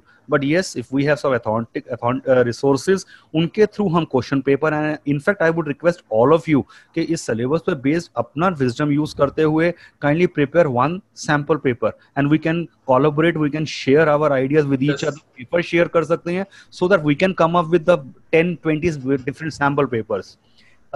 MCQ के बारे में कुछ भी नहीं बताया गया है. Rahul sir, if I am not wrong, exactly same pattern की ही बात हुई है इस चीज को लेकर भी. अभी भी मैथ्स में हमारा वो 20 क्वेश्चंस का object. Sir I don't have much idea about it. Okay, actually news में कुछ था इसके बारे में कि number of objective questions may be increased. News में ऐसा कुछ आया था, बट वो डायरेक्ट लिंक नहीं मेरे पास है अभी. And standard deviation of course, जब मीन एंड वेरिएंस कट गया है तो standard deviation of course it will not come. It's not. Okay, let's proceed further for class 11 quickly now. For class 11th, again the course structure, I think it is same like class 12, so maybe we can skip this portion because of course we are going to use our wisdom in deciding the number of periods that can be allotted to a particular topic. So now unit 1, that is sets and functions. So deleted portion, actually मैंने यहाँ पर जो deleted suggested questions है वो मैंने prepare नहीं किए हैं. As you can see in the bottom I have mentioned exact deleted question may be explored by the teachers themselves. From chapter 1, difference of sets, complement of a set, properties of complement, ये delete हो गए. लेकिन यहाँ पर कुछ questions मैंने देखे groups में डिस्कस हो रहे थे कि जो वर्ड प्रॉब्लम्स है उनके बारे में क्या है. तो जो सेट्स चैप्टर में एनसीईआरटी में भी हैं वर्ड प्रॉब्लम्स, उनके बारे में क्या स्टेटस है. तो वर्ड प्रॉब्लम्स या एप्लीकेशन बेस्ड क्वेश्चंस, ऐसा कोई वर्ड प्रीवियस करिकुलम डॉक्यूमेंट में भी नहीं था और अभी वाले यानी रिवाइज्ड करिकुलम डॉक्यूमेंट में भी ऐसा कोई वर्ड नहीं है. Application based problem from sets या वर्ड प्रॉब्लम्स फ्रॉम सेट्स, ऐसा कोई वर्ड ना पहले था ना अब है. वेन डायग्राम पहले ही मेंशन था, अभी भी है, और वेन डायग्राम का यूज करके मैक्सिमम टीचर्स वर्ड प्रॉब्लम्स बड़े आराम से एक्सप्लेन कर देते हैं, बच्चों को भी आसानी से समझ में आ जाता है. तो आई थिंक इस टाइप के प्रॉब्लम्स अभी भी हमारे सिलेबस में एग्जिस्ट करते हैं. On the latter part Pankaj sir will take over on this discussion, क्योंकि चैप्टर 2 में यहीं पर एक्चुअली खत्म कर, छोटा सा है वहां पर. चैप्टर 2 में 2 क्वेश्चन इन्होंने डिलीट किए हैं एनसीईआरटी से. अब चैप्टर 3 में बाद में लूंगा, पहले chapter 1 and chapter 2. Sir basically क्या है, हाँ यस, चैप्टर 1 में जो difference of sets and complement of sets, ये डिलीट होने का मीन्स है कि डी मॉर्गन्स लॉ को हमें प्रूव करना है, उस पर बेस्ड कोई क्वेश्चन नहीं आएगा. जहां पर भी कुछ प्रॉपर्टीज के क्वेश्चंस हैं जिसमें कॉम्प्लीमेंट का यूज हो रहा है, वो बेस्ड क्वेश्चन भी नहीं होंगे सिलेबस में. बट 11th क्लास बेसिकली क्या है, वही चीज है जैसे आपने नीचे लिखा है कि टीचर्स टू टीचर डिपेंड करता है कि कुछ स्कूल्स में वो किस टाइप से क्या सिलेबस लेते हैं. सीबीएसई ने प्रिस्क्राइब कर दिया कि ये हमारा सिलेबस है, बट कुछ स्कूल्स अपने अकॉर्डिंगली भी, अगर मान लीजिए कोई टीचर ऐसा सोचता है कि मैंने कॉम्प्लीमेंट करवा दिया और वो अपने स्कूल में उस क्वेश्चन को पूछ रहा है, देखिए वो up to that teachers. But basically CBSE ने कॉम्प्लीमेंट और प्रॉपर्टीज ऑफ कॉम्प्लीमेंट पर बेस्ड जितनी भी क्वेश्चंस हैं सर पहले भी कई स्कूल्स में मैथमेटिकल रीजनिंग वाला चैप्टर है वो कई स्कूल्स में कराते थे. Yes yes sir, same. तो अब इस साल डिलीट कर दिया है तो भी कोई अच्छी बात या बुरी बात है नहीं उन टीचर्स या उन स्कूल्स के लिए, ना तो अच्छी बात है ना बुरी बात है, वो तो न्यूट्रल रहे, क्योंकि पहले भी वो नहीं कराते थे. तो ऐसे ही यहाँ पर चैप्टर 1 के लिए भी है कि हर टीचर हर स्कूल में अपने हिसाब से 11th में चीजों को मैनेज करता है. One point I want to add here is that these are very special circumstances and you know अभी तक अपनी लाइफ में हमने ऐसा नहीं देखा जो किया. And you know when you consider the whole all India survey, there are many students who don't have access to the smartphones, they don't have laptops. Yes, ये तो we are lucky enough and the resources are very in terms of percentage ऐसे हैं. So even for 11th class I think like when I will be teaching induction का हम थोड़ा idea दे देंगे, binomial भी थोड़ा देंगे, so that students in their when these students will come in 12th, obviously शायद तब तक ये problem we get over all this problem, then they have to study other things also, then maybe full curriculum is there. तो थोड़ा आप idea दे सकते हैं in 11th class. There is nothing wrong in interacting with the students and explaining them these concepts. तो ये very special circumstances. ये आपके दिल के ऊपर, आपका दिल कितना मानता है, दिमाग माने ना माने दिल कितना मानता है कि बच्चों के साथ जस्टिफिकेशन कितना कर रहे हो आप as a. It's been done कि बच्चों को थोड़ा एडवांटेज मिल जाए कि जो उनका असेसमेंट है दैट इज उसमें कुछ 2-3 चैप्टर्स का रिडक्शन हो जाए. this is तो what सर I मैं यहाँ पे personally feel. ना राहुल सर एक बात, मुझे एक्चुअली वो अगले यूनिट में आने ही वाला है, मुझे एकदम से भी क्लिक हुआ एक्चुअली क्या कि प्रिंसिपल ऑफ, ये मेरे से पर्सनली किसी टीचर ने क्वेश्चन पूछा था व्हाट्सएप में, प्रिंसिपल ऑफ मैथमेटिकल इंडक्शन जो इस सेशन में डिलीट हुआ है, अभी डिलीट हुआ है, लेकिन जो इस सेशन में 12th वाला बच्चा है वो मैट्रिक्स चैप्टर में प्रिंसिपल ऑफ मैथमेटिकल इंडक्शन वाला क्वेश्चन करे या ना करे, योर एक्सपर्ट कमेंट सर। अभी right now they will not do. 12th वाले को करना पड़ेगा। Yeah, present 12th will not do. नहीं सर, प्रेजेंट 12th वाला क्यों नहीं करेगा? प्रेजेंट 12th वाले ने तो इंडक्शन वाला चैप्टर 11th में पिछले साल पढ़ लिया ना। हाँ तो करेगा ना, अच्छा, वो तो 12th वाला करेगा। अच्छा सॉरी मैं सुन नहीं पाया, ठीक, ओके बिल्कुल। नहीं, इनफैक्ट आपको बहुत सारे ऐसे चीजें 11th में करानी पड़ेंगी जो अगले साल 12th से कनेक्टेड होंगी। यस। आप बिना उसके, चाहे वो सीबीएसई ने रिकमेंड किया है या नहीं किया, एज अ टीचर आपको वो सारी चीजें लेनी पड़ेंगी, क्योंकि अल्टीमेटली वो स्टूडेंट के फायदे के लिए होंगी, अगले साल उनको पूछा जा सकता है। तो आप सिर्फ सिलेबस को गाइडलाइन ना माने, और 11th में तो हमें बहुत केयरफुल रहना पड़ेगा, क्योंकि आज आप चीजें छुड़वा रहे हैं और अगले साल फिर से उनसे वही चीजें पूछने वाले हैं। Yes sir. इट्स बेटर कि इसी साल कराएं सर। एक बात और भी है, वो चीज मैंने स्लाइड में वैसे फ्यूचर में मेंशन किया हुआ है कि अगर इस समय हमने कोई टॉपिक छुड़वा दिया और नेक्स्ट ईयर होपफुली सारी चीजें नॉर्मल हो जाएंगी, तो अगले साल वाले स्टूडेंट्स को हर चीज पढ़नी है, जो डिलीट हो गया वो भी पढ़ना है 12th में, जो यही बच्चा 12th में पहुंचेगा, तो क्या वहां पर स्कूल्स टीचर्स अपने लेवल पे कुछ एक्स्ट्रा टाइमिंग निकाल कर 11th के वो वाले टॉपिक तब कराएंगे जो वो अब नहीं कराएंगे? नहीं, तो कराना पड़ेगा उनको, अगर अभी नहीं कराएंगे तो तब कराना पड़ेगा। नहीं गुप्ता सर, ऐसा भी हो सकता है कि अगले साल उनकी कोई और गाइडलाइंस आ जाए या सिलेबस आ जाए और उसमें से ये क्वेश्चंस डिलीट कर दें, बट एज अ टीचर आज की डेट में तो आपको प्रिपेयर रहना ही है। हो सकता है अगले साल जैसे आप जैसे कह रहे हो कि मैट्रिक्स का वो क्वेश्चन है जिसमें पीएमआई वगैरह लगती हैं, तो हो सकता है वो डिलीट हो जाए। अभी तो आज की गाइडलाइंस के हिसाब से आप काम करेंगे, और 11th वालों के साथ आप ये मान के चलेंगे कि 12th में ये पूछा जा सकता है, तो एडिशनल थोड़ा सा पेन लेके उनको वो भी तैयार करेंगे। अगले साल अगर कोई और नई गाइडलाइन आती है और सिलेबस चेंज होता है, जो मुझे उम्मीद है थोड़ा सा तो चेंज होगा ही होगा, they would not be able to come up with 100% of the syllabus, क्योंकि उनको भी पता है कि उन्होंने 11th में काफी सारा सिलेबस छुड़वाया है।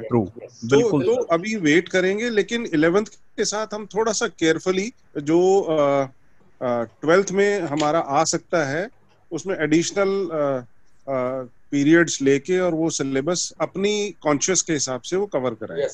And what I personally feel that CBSE will definitely come up with some bridge course booklet kind of a thing जो present 11th के बच्चे हैं उनके लिए, कि जब वो 12th में आ गए so they have missed certain topics, सब टॉपिक्स, जैसे अभी ये बात हो रही थी ट्रिग्नोमेट्रिक फंक्शंस के जनरल सॉल्यूशंस, ये तो एक एग्जांपल है। इस तरह के 10 of the different possibilities are there which they require in class 12. So I am 100% sure about this that CBSE will come up with some document और उसमें कोई ऐसा ब्रिज कोर्स का नाम दे दिया ताकि उस लर्निंग गैप को कंप्लीट किया जा सके। So और CBSE definitely. Personally, I'll be taking up these topics. उनको थोड़ा आइडिया तो देना ही पड़ेगा about binomial extension, so that later on, as very rightly said by Sanjeev sir, वो बिल्कुल ठीक बात है। क्योंकि जो भी गैप है वो फिल तो टीचर नहीं करने, जहाँ टीचर को ये फील होता है कि यहाँ पर ये गैप रह जाएगा अगर मैं नहीं करवाऊँ, तो वो गैप तो टीचर्स को ही फिल करना पड़ेगा, वो अभी भी करना पड़ेगा, नेक्स्ट ईयर भी करना पड़ेगा। तो अभी करेंगे तो बेटर रहेगा कि 11th में 12th में उनके ऊपर ज्यादा बर्डन नहीं आए। Right. Chalo, let's proceed further. So for the next chapter, that is trigonometric function. So it is clearly mentioned general solution of trigonometric equation of the mentioned type is now deleted. But यहाँ पर एक confusion create हो सकता है. Suppose I am just writing sin x equal to 0. अब इस equation के लिए मुझे so we normally write x equal to n pi where n is integer. तो अब ये general solution में है या नहीं? So what I feel कि ये जो 0 है basically ये sin 0 है. तो यानी अब ये sine y equal to sine A वाले फॉर्म से लिंक कर जाएगा अगर आप यहाँ पर देखेंगे तो फिर इस टाइप का फॉर्म भी डिलीटेड में काउंट किया जाएगा। Over to Pankaj sir and Rahul sir for the further comments. These should be taken. Sin theta 0 and cos theta 0 is very well there. Only these are the special cases. Yeah. In fact, using graph general solution, I think so. That no sir, general solution, but अगर हम graph की तो बात कर ही रहे हैं, basic idea, graph की बात कर रहे हैं। तो ग्राफ के थ्रू हम बता ही देते हैं कि 0, pi, 2 pi and so on. So graphical it's a simple visual for the students कि यहाँ पर वैल्यू 0 हो रही है। तो even I think that it may not be taken as, although you are right, but ये जनरल सॉल्यूशन के अलावा आप इसको नॉर्मल मेथड में काउंट कर सकते हैं, और इससे बेस्ड क्वेश्चन मैं मानता हूँ आने चाहिए बच्चों। सर जैसे अगर हम ये जनरलाइज करते हैं तो ये n वर्ड जो यहाँ पर आया, n जो सिंबल आया, वेयर n इज इंटीजर, तो ये जनरलाइजेशन ये n के कारण ही आया है यहाँ पे, कि हम इसको जनरलाइज कर रहे हैं। तो अब ये जनरल सॉल्यूशन के वर्ड में जो जनरल है वो इसी n के कारण है, जनरलाइजेशन के कारण ही है। तो that's why I am using my own logic here. मैं बताता हूँ, best up to each and every teacher, मतलब हम सभी के ऊपर है। हाँ, मैं तो पढ़ाऊंगा, आप भी पढ़ाएंगे, मुझे पता है। हाँ, सब पढ़ाएंगे सर। बेसिकली क्या है कि कुछ चीजें सीबीएसई ने स्टूडेंट्स का बर्डन कम करने के लिए लिखी हैं। उसमें उन्होंने, अगर आप बुक में देखेंगे, बुक में अगर साइन एक्स इक्वल 0 को साइन 0 के अकॉर्डिंग लेना होता तो उसके अलग फॉर्मूले लिखते ही नहीं, राइट। उन्होंने एक ये कर दिया कि sine x equal 0, cos x equal 0, tan x equal 0, इनके अलग फॉर्मूले बताए, और sine x equal sine alpha, cos y में कोस से जो भी आप लिख रहे हैं, टेन वाई टेन है, तो इनके अलग फॉर्मूले बताए। अगर उन्होंने इन दोनों को कंबाइन करना होता तो अलग नहीं लिखते। तो अब समझ लीजिए उनका हमने बर्डन कम कर दिया कि sine x equal 0, cos x equal 0, tan x equal 0, ये आपने करने हैं। तो ये इसके ऊपर बेस्ड क्वेश्चन आ सकते हैं, लेकिन कोई भी ऐसा क्वेश्चन नहीं आएगा कि जिसमें दोनों कनेक्टेड होंगे, जैसे एक्सरसाइज 3.4। पंकज सर, इवन अगर हम पुराना करिकुलम डॉक्यूमेंट देखें तो वहां पर भी यही चीज एज इट इज मेंशन थी कि general solution of these forms जो मेंशन है ये वाले हैं। वहां पर भी उन्होंने पहले ये नहीं लिखा था कि साइन एक्स या साइन वाई इक्वल टू 0 या कॉस वाई इक्वल, ऐसा कुछ लिखा नहीं था कि वो है या नहीं है। तो अब वो चीज तो हमारे रिड्यूस सिलेबस में भी उन्होंने वो लिखी ही नहीं है। तो मैं उस तरीके से कह रहा हूँ कि क्या ये वाला फॉर्म जनरल सॉल्यूशन वाला अभी है या नहीं है, क्योंकि एन वाला जो वर्ड है यहाँ पे, एन जो लेटर है, तो उसके कारण जनरलाइजेशन आता है, जनरलाइजेशन उसी के कारण आता है। तो मतलब मैं इस चीज में हूँ कि या Sir, one thing I want to add here is जो ये deleted portion है, that is in the present curriculum, what particular thing should not be there. So it is not reframed. What I could find out was कि वो reframing नहीं हुआ है, so थोड़ा सा इसलिए, like if you see in calculus in application of integral, area between any two above said curves, because it is written in the curriculum, area between any of the above two curves. So deletion में भी वही लिखा गया है, area between any of the above two curves. तो वो any of the above two gives sometimes ये अब any of the above two कहाँ से आ गया? This is actually it was written like that, and that particular part is to be taken out. तो इसीलिए जो हमारा present curriculum है उसमें लिखा हुआ है कि हमारा जो sin theta, ये देखते हैं, I'll just read out. General solution of trigonometric equations of the type sin y equal to sin a, cos y equal to cos a, and tan y equal to tan a. तो अलग से sin theta is 0 and cos theta is not mentioned in the curriculum, तो वो अलग से उसका input भी नहीं है. So those things are there, and this particular thing, as far as intended meaning, like yeah, next one. Yes, principal solutions, of course they are here, they are in the syllabus. Yes, principle is there. So principle of mathematical induction, welcome हो whatever burden कम करने के लिए, it has been completely deleted. और मेरे ख्याल में इसके बारे में भी डिस्कशन भी हो रहा था कि नेक्स्ट ईयर अगर मैट्राइसिस में ऐसे क्वेश्चन हमारे अभी प्रेजेंट 11th के बच्चे जब नेक्स्ट ईयर 12th में पहुंचेंगे तो उनको इस चीज की नॉलेज हमें अभी देनी है या तब देनी है 12th में जब तब देनी है. रीजन है अभी इंडक्शन के क्वेश्चन मैट्राइसिस में भी हैं. यस सर, संजीव सर ने जैसा कहा कि अभी नेक्स्ट ईयर का जो सिलेबस है हो सकता है कि उसमें भी कुछ चेंजेस किए जाए. उस स्टेज पर हो सकता है कि जब ये जो प्रेजेंट 11th है उस समय ये पीएमआई नहीं पढ़कर आई है तो उस समय जो भी 3-4 क्वेश्चंस है उनको वो डिलीट कर दें. मे बी हो सकता है, that may be a possibility. लेकिन हम इसके भरोसे शायद कर सकते हैं.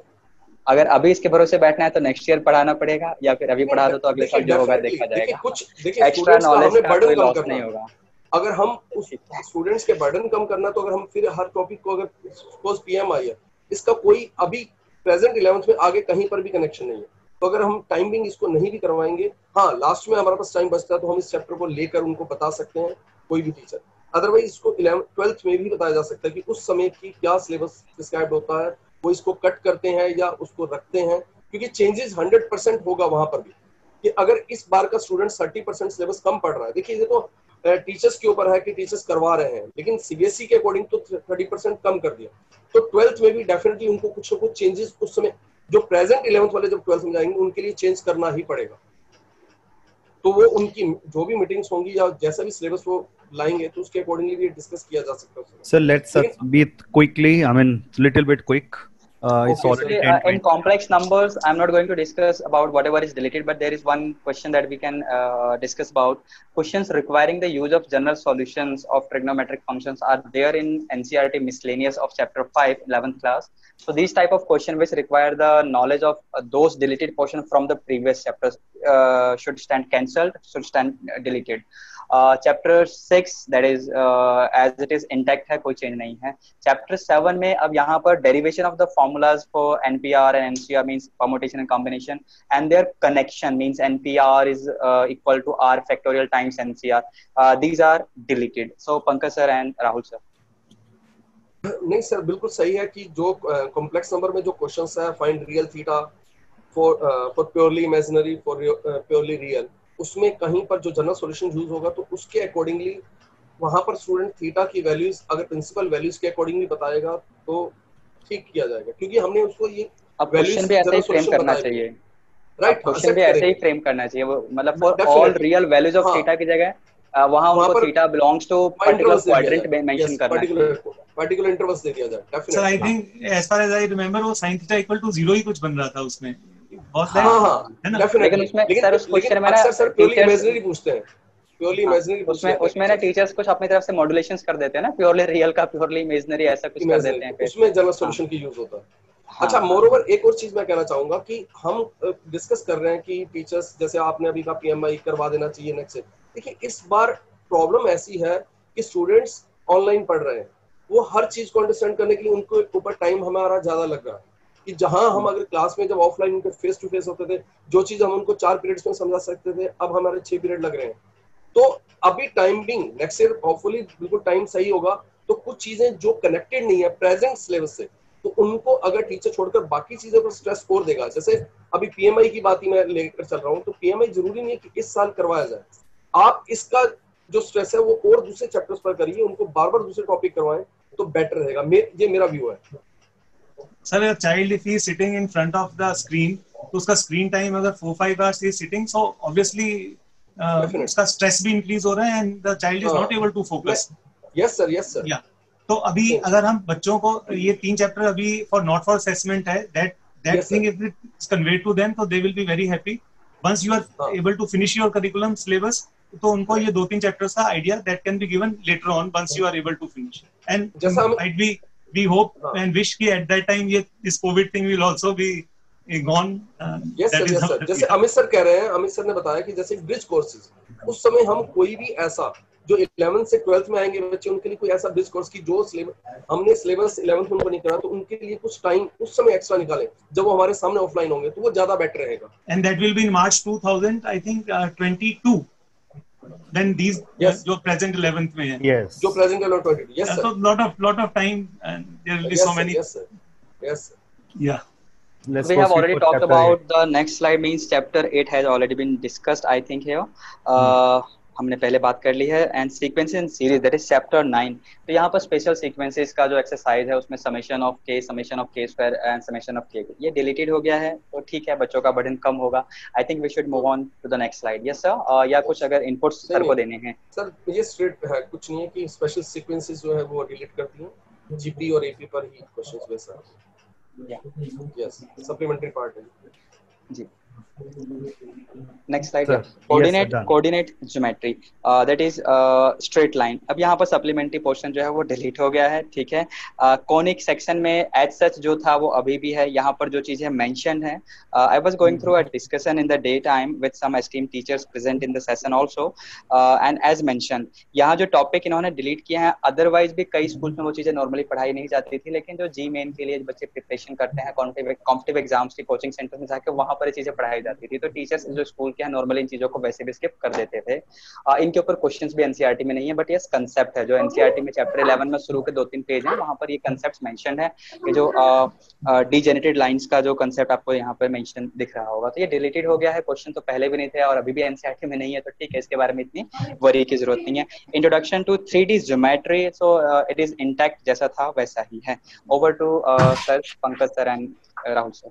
सर 3D तो में ज्यादा कुछ है भी नहीं करिकुलम में, कुछ है भी ओनली आई नहीं थिंक है। 2 formula, section formula and distance formula, I think distance so. Formula वो और बेसिक 10th से बच्चा कॉलिंग कर लेता है, 10th And क्लास they're में very बराबर basic। से कॉलिंग कर और लेता है। स्ट्रेट लाइन में ये जो टॉपिक है, जो सेकंड वाला, equations of family of lines passing through point of intersection two lines, इसको अगर हम सप्लीमेंट्री पार्ट की तरह नहीं भी ट्रीट करते हैं, वैसे भी स्टूडेंट्स इसको वैसे भी कर लेते हैं कि passing through point of intersection slope is given, so they have to find point of intersection and slope point form भी लगा लेते हैं, स्लोप इंटरसेप्ट फॉर्म भी पॉइंट्स डायरेक्ट भी हो जाते हैं अगर वो सप्लीमेंट्री पार्ट की तरह इसको नहीं भी ट्रीट करते हैं। And in terms of teaching conic section, there is no change because that degenerate intersection of plane with the cone, single point and line, वो तो that practical में उनको थोड़ा हम explain कर सकते हैं सिखा देते हैं how yeah. So that doesn't make much difference in conic section. It is still there. That's it for this chapter. Yeah. For the next unit, calculus, nil means it is intact as it is, जैसा पहले वैसा अभी भी है, और इसको जितना ज्यादा पढ़ाओ उतना अच्छा है। 12th के लिए बच्चों का बेसिक अच्छा रहेगा कैलकुलस। क्या एंड देन मैथमेटिकल रीजनिंग, जैसे कि पहले बात हो चुकी है, कई स्कूल्स में पहले भी नहीं पढ़ाते थे, अभी भी नहीं पढ़ाएंगे, तो उनको तो वैसे भी कोई फर्क नहीं पड़ने वाला, और अब डिलीट हो गया। जहां पढ़ाते भी थे सर वेटेज भी 2 मार्क्स का था, अब आफ्टर दिस 80 मार्क्स का किया। लेकिन मैं बात कर रहा था पंकज सर से, तो ही इज इन डीएवी, तो वो बता रहे थे उनका पेपर तो सेंट्रलाइज बन के आता है, तो उनके पेपर में पहले आता था 2 मार्क्स का, और बच्चों को आसान लगता है कि 2 नंबर तो हमारे ऐसे ही आ जाएंगे। तो अब ठीक है, पता नहीं इनके बच्चे अब खुश होंगे कि नहीं, बट एनीवे कंटेंट काफी है उसमें, रीजनिंग थोड़ा काफी करना पड़ता है फॉर दोस 2 मार्क्स, तो it will be I think slightly reasoning तो पूरा मैथ्स ही रीजनिंग है, और ये इस 2 मार्क्स के लिए they can leave this. Next only wait for 5 minutes, हम वाइंड अप कर रहे हैं, क्योंकि सबसे मैं रिक्वेस्ट करूंगा कि लास्ट मिनट में अपना वीडियो ऑन कर लें, और Rohit will take one selfie, जो हमारे ट्रेंड हम स्टार्ट करना चाहते हैं। आप सभी के स्माइलिंग फेस रहेंगे, तो प्लीज कंगी वंगी कर लो, क्योंकि आपकी सेल्फी हम कैप्चर करने वाले हैं after 5 minutes, so please do not leave. Please continue. Sir मैं फेस वॉश करके आ जाऊं? Okay, so unit 6 statics and probability. तो स्टैट्स में कोफिशिएंट ऑफ वेरिएशन वाला एक्सरसाइज है, जहां पर हमें डिफरेंट वेरिएंसेस की जरूरत पड़ती है, तो वो मतलब स्टैंड्स डिलीटेड। और यहाँ पर जो प्रोबेबिलिटी में जो चीजें मेंशन की है ना, सबसे लास्ट में आप एक वर्ड देख रहे होंगे, connection with other theories of earlier classes, means suppose P of A plus P of B plus P of C in a particular experiment is equal to 1। इस टाइप की चीजें होती हैं, या probability lies between 0 to 1 close interval. तो इस type के जो कनेक्शंस है, जो हम 10th क्लास में पढ़ा चुके हैं, वो अब रिपीट करने की जरूरत नहीं है। अगर आप रिपीट करेंगे तो उसमें समय कितना लगेगा ये आप देखें और डिसाइड करें। आप अगर बच्चे को नहीं आता है तो आप बताने में कितना समय लेंगे, तो कुछ ही समय लगेगा, मे बी शायद 5 मिनट 10 मिनट मैक्सिमम। तो वो कनेक्शन आपको नहीं कराना है, सीबीएसई ये कह रही है, लेकिन हम तो कराएंगे। So I think that is end of the slides. I think मतलब टॉपिक वाइज का स्लाइड्स का तो एंड हो गया। बाकी लास्ट में ये कुछ सर पंकज सर आपने कुछ एनोटेशंस किया हुआ है शायद स्क्रीन पे ना, तो हाँ। सो अब यहाँ पर वो बातें लिखी हैं जो इन बिटवीन कई बार अमित सर ने, राहुल सर ने, पंकज सर ने, संजीव सर ने हमें काफी यहाँ बोला भी है, और वो बातें मैंने यहाँ मेंशन की हुई हैं। What can be done to minimise the impact of syllabus reduction on the students of the session, the current session 2020 to 21, and how to help them avoid the side effects. पहला चीज आप सभी के लिए, हम सभी के लिए है, टीचर्स के लिए।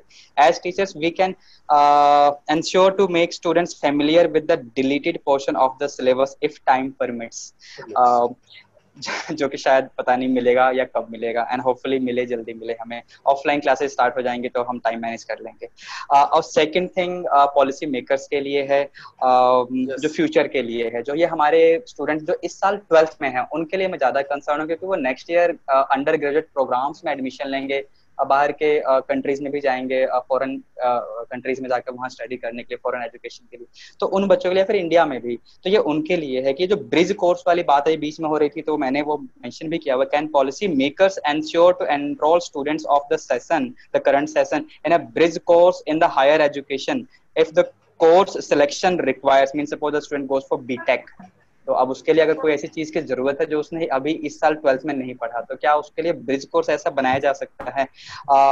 It will help to minimise the learning gap that has been created, may be that will be created. अगर हम भी उसको फिल नहीं कर पाए, शायद नहीं हो पाएगा, because at the end of the day we are human and we commit mistakes. Yeah. In the last slide, there is a small request. Let's all of us be learners of math throughout the life. Let's all of us. Well, I could not read it, but anyway, sorry. the document will be shared later on. वैसे भी small request आप खुद ही पढ़ लेंगे तो अच्छा रहेगा, मैं आपसे anyway. Let's all of us enrich our lives with the beauty of math. Let's all of us enlighten our the lives of our students. और ये most famous image है, एक टीचर अपने आप को भी जलाकर अपने बच्चों की लाइफ को उजाले से भर देता है। I know all of you are doing great efforts. Corona warriors की बात होती है, उससे पता नहीं टीचर्स कहाँ छुप जाते हैं, क्योंकि ये टीचर्स उन कोरोना वॉरियर्स को तैयार कर रहे हैं जिनको आज आप कोरोना वॉरियर्स बोल रहे हैं। हम फ्यूचर के शायद पता नहीं कौन कौन से वॉरियर तैयार कर रहे हैं। तो we are also lot of work that's done by teachers in direct line of maybe teachers कितने हमारे they have most सबसे बड़ा sacrifice किया lot many teachers especially government schools and all. Yes, I can see that, sir. Please do not leave the session photograph के लिए. I request Sanjeev sir and RP Singh sir to propose a vote of thanks, और जो भी वो अपने कुछ ideas in last minute वो share करना चाहते हैं। Sanjeev sir, sir, am I audible? Yes sir, please. Yes sir. Good evening everyone. First of all, thank you very much Rahul, Gupta sir and Pankaj Chugh sir. It was a great learning with all of you. मुझे सिर्फ दो sentence में मैं अपनी बात conclude कर रहा हूँ। मेरी ओपिनियन हमेशा ये रही है, मैं किसी कंटेंट के डिटेल पे कोई बात नहीं कह रहा हूँ, उन्होंने बहुत एग्जॉस्टिवली डिस्कस किए हैं सारे, वन टू द पॉइंट के क्वेश्चन सॉल्व करना मैथमेटिक्स सीखना नहीं है। दूसरी बात ये है कि बिल्कुल क्वेश्चंस का पोस्टमार्टम करना है कि ये पेपर में आएगा तो ये पढ़ाएंगे, ये पेपर में नहीं आएगा नहीं पढ़ाएंगे। देखिए हर एक स्कूल एक डिफरेंट स्कूल है, हर एक क्लासरूम एक बिल्कुल डिफरेंट क्लासरूम है। तो आप अपनी सिचुएशंस के हिसाब से, अपनी टाइम लेंथ के हिसाब से, अपने क्लासरूम के, अपने बच्चों के लेवल के हिसाब से, आपके पास जो अवेलेबल टाइम है उसको देखते हुए आप जो डिलीटेड है उसमें से भी जितना ज्यादा से ज्यादा आपका टाइम स्पेस अकोमोडेट करता है। I think there is some network issue. Yes. Okay. Sanjeev sir, are you here? हाँ, मैं बिल्कुल यहाँ हूँ। बिल्कुल sir, please. But I was not prepared actually for saying word of thanks. आप लोग जितना भी काम कर रहे हैं, इनफैक्ट मैं बीच में पार्टिसिपेट इतना नहीं कर पाया था, but the kind of work that I am has undertaken, मेरे ख्याल से इन सिर्फ 3 लोगों को ही थैंक्स करना बनता नहीं है। इनफैक्ट पूरी टीम जो ज्वाइन कर पाई है और जो वेटिंग रूम में थी और जो थैंक्स तो उन सब लोगों के लिए होगा अगर हम जो डिस्कस कर रहे हैं वो इम्प्लीमेंट कर पाए। बहुत सारे आइडियाज होते हैं, शायद हम लोग एक ही लाइन से ना सोच रहे हैं, सबके अलग अलग पॉइंट ऑफ व्यू भी होते हैं, बट इस पूरी कैटेगरी में आज के सेशन में हमने अपना पॉइंट ऑफ व्यू रखने की कोशिश की है।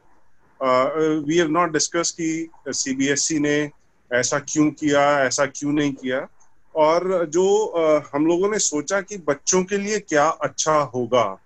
हम सिर्फ आज इसी साल का नहीं सोच रहे हैं, अगले साल का भी सोच रहे हैं, बिकॉज अल्टीमेटली यही बच्चे जो हैं अगले साल जाएंगे, और हमारे साथ साथ ये उनकी भी टेस्टिंग है एक्चुअली कि वो इस पीरियड में वो किस तरह से अपने आप को सिर्फ एग्जाम के लिए नहीं बल्कि मैथ्स को कैसे सोच सकते हैं उसके लिए तैयार कर सकते हैं। हमारा जो मेन एम है कि हम मैथमेटिक्स को as a thinking oriented learning subject बनाएं, रोट सब्जेक्ट ना बनाएं।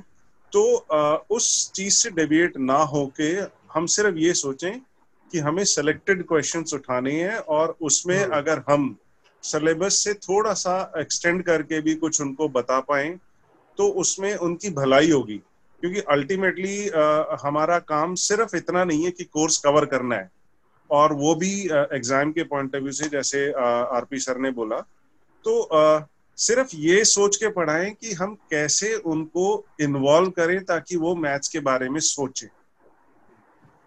सो सभी को नाम ना लेके मैं थैंक्स बोलना चाहूंगा, because I was also down with corona for some time, so actively उतना पार्टिसिपेट नहीं कर पा रहा था। तो शायद पहली दफा मैं यहाँ आया, बट मैंने सारे सेशंस अटेंड किए हैं और देखा भी है। पार्टिसिपेट नहीं कर पाया वो एक अलग बात है। होपफुली आगे फ्यूचर में और ज्यादा कंट्रीब्यूट करने की कोशिश करूंगा। और अमित सर तो टच में थे ही, और आज शायद उन्होंने वर्ड ऑफ थैंक्स कहने के लिए हमें इसलिए बोला भी कि वी शुड कम फॉरवर्ड और नेग्लेक्टेड ना फील करें कि भाई बीमार थे तो ज्यादा नहीं कर पाए। तो डेफिनेटली अमित सर को तो थैंक्स करना बनता ही है, because he was the only one who was in touch with me. बाकी सब लोग तो ऑर्गेनाइज करने में बड़े लगे हुए थे। ज्यादा टाइम नहीं ले रहा हूँ। थैंक यू अमित, एंड आज की त्रिमूर्ति thank you, and all IIM members thank you. Thank you, sir. Thank One you, last sir. point, can I make, Amit sir? Yeah, please. Yeah, जो भी अभी, because first of all thanks to everyone and the participants are very important for us. तो मेरा ये है कि अगर participants को कोई particular query है regarding all this, they can mail you, and then further we can consolidate it, and these can be taken up, and then whatever comes out from the higher authorities, I can share with you. That can be done. So everyone is now requested to kindly switch on their cameras. हम screen capture करेंगे. Please humble request everyone so that हम इसका screenshots ले पाएं. Yes, I can see Swati ma'am, Divya ma'am, Rashik sir, Madhulika ma'am. Okay, that's great. Everyone, please. Thank you very much. Rohit, are you taking the screenshots? Oh, मेरा ही camera off है, एक second, please wait for a minute, I am sorry, just stay only for 2 more minutes. Bharti ma'am, Kaushalya ma'am, nice to see Anita Agarwal ma'am. Rohit, please switch on. Okay, yeah, great. OP Gupta sir, please switch on your camera. Sir, actually I cannot. The host has disabled it. Host has disabled. एक minute, कैसे होगा? I don't know. Yes. Start my video. Yeah. Rohit, yes, possible है? Rohit, unmute yourself. Is it हो गया. Yeah, हो गया. Oh, okay. Sorry. Yeah, please. अब सबके स्माइलिंग फेस आ रहे हैं. We are capturing. Amit sir, आप अपना कैमरा ऑफ कर लीजिए, क्योंकि आपका ऑन है और आप दिख नहीं रहे. तो कम से कम हाँ आप दिख रहे हैं, प्लीज. अब आ गया. Yes. अब दिख रहे हैं. Great. Okay. आइंस्टीन वाले बाल हैं Amit sir. Okay, next screen. So मैं कुछ नाम बोल लेता हूँ जो मुझे दिख रहे हैं. Alka ma'am, Shalu ma'am, Nitin sir, अगर कैमरा आपका ऑन है ये, Mahima Agarwal ma'am. Okay, great. Savita ma'am, Rita उस ma'am, Rita Chauhan ma'am, Rajni ma'am, Rakesh sir. Okay, that's great to see everyone. या रोहित, आप भी प्लीज लेते रहो, मैं भी वैसे कोशिश कर रहा हूँ. Yeah, Roman ma'am, nice to see you. Okay, Rupesh Jha sir is also here. Nice to see you, sir. Ashok Jha sir, KK sir, Binod sir, great. Okay. Anis sir, okay. Yes, Neha ma'am. Thank you, Roman ma'am. Okay. Next screen. Okay, Rajiv Gupta sir, Aarti Agarwal ma'am, Meenu Chaudhary ma'am. Okay. Ankit Jain sir, Deepa Lal ma'am, Rekha Grover ma'am, Mamta Katyal. Rekha Grover ma'am, she is from my school CRPF Rohini. Okay, then we have Tarang ma'am. Camera on नहीं. अच्छा, Tarang ma'am, there is some technical issue, I know. Sushma ma'am, I can see. Parmendra Singh sir. Okay, that's sorry Tarang ma'am. Okay, nice to see everyone. Everyone smile, always keep smiling. दिक्कत आई है, time बुरा आया है, it will pass. Vishal Minocha sir, I can see you now. Deepak Chaudhary sir, Diksha ma'am. Okay, that's great. Very nice to see all of you. ये smiling faces are making the day. आगे आने वाला time सभी का शुभ हो, अच्छा रहे. सर, कब तक स्माइल करना है बता देना सर. अब प्लीज आप सब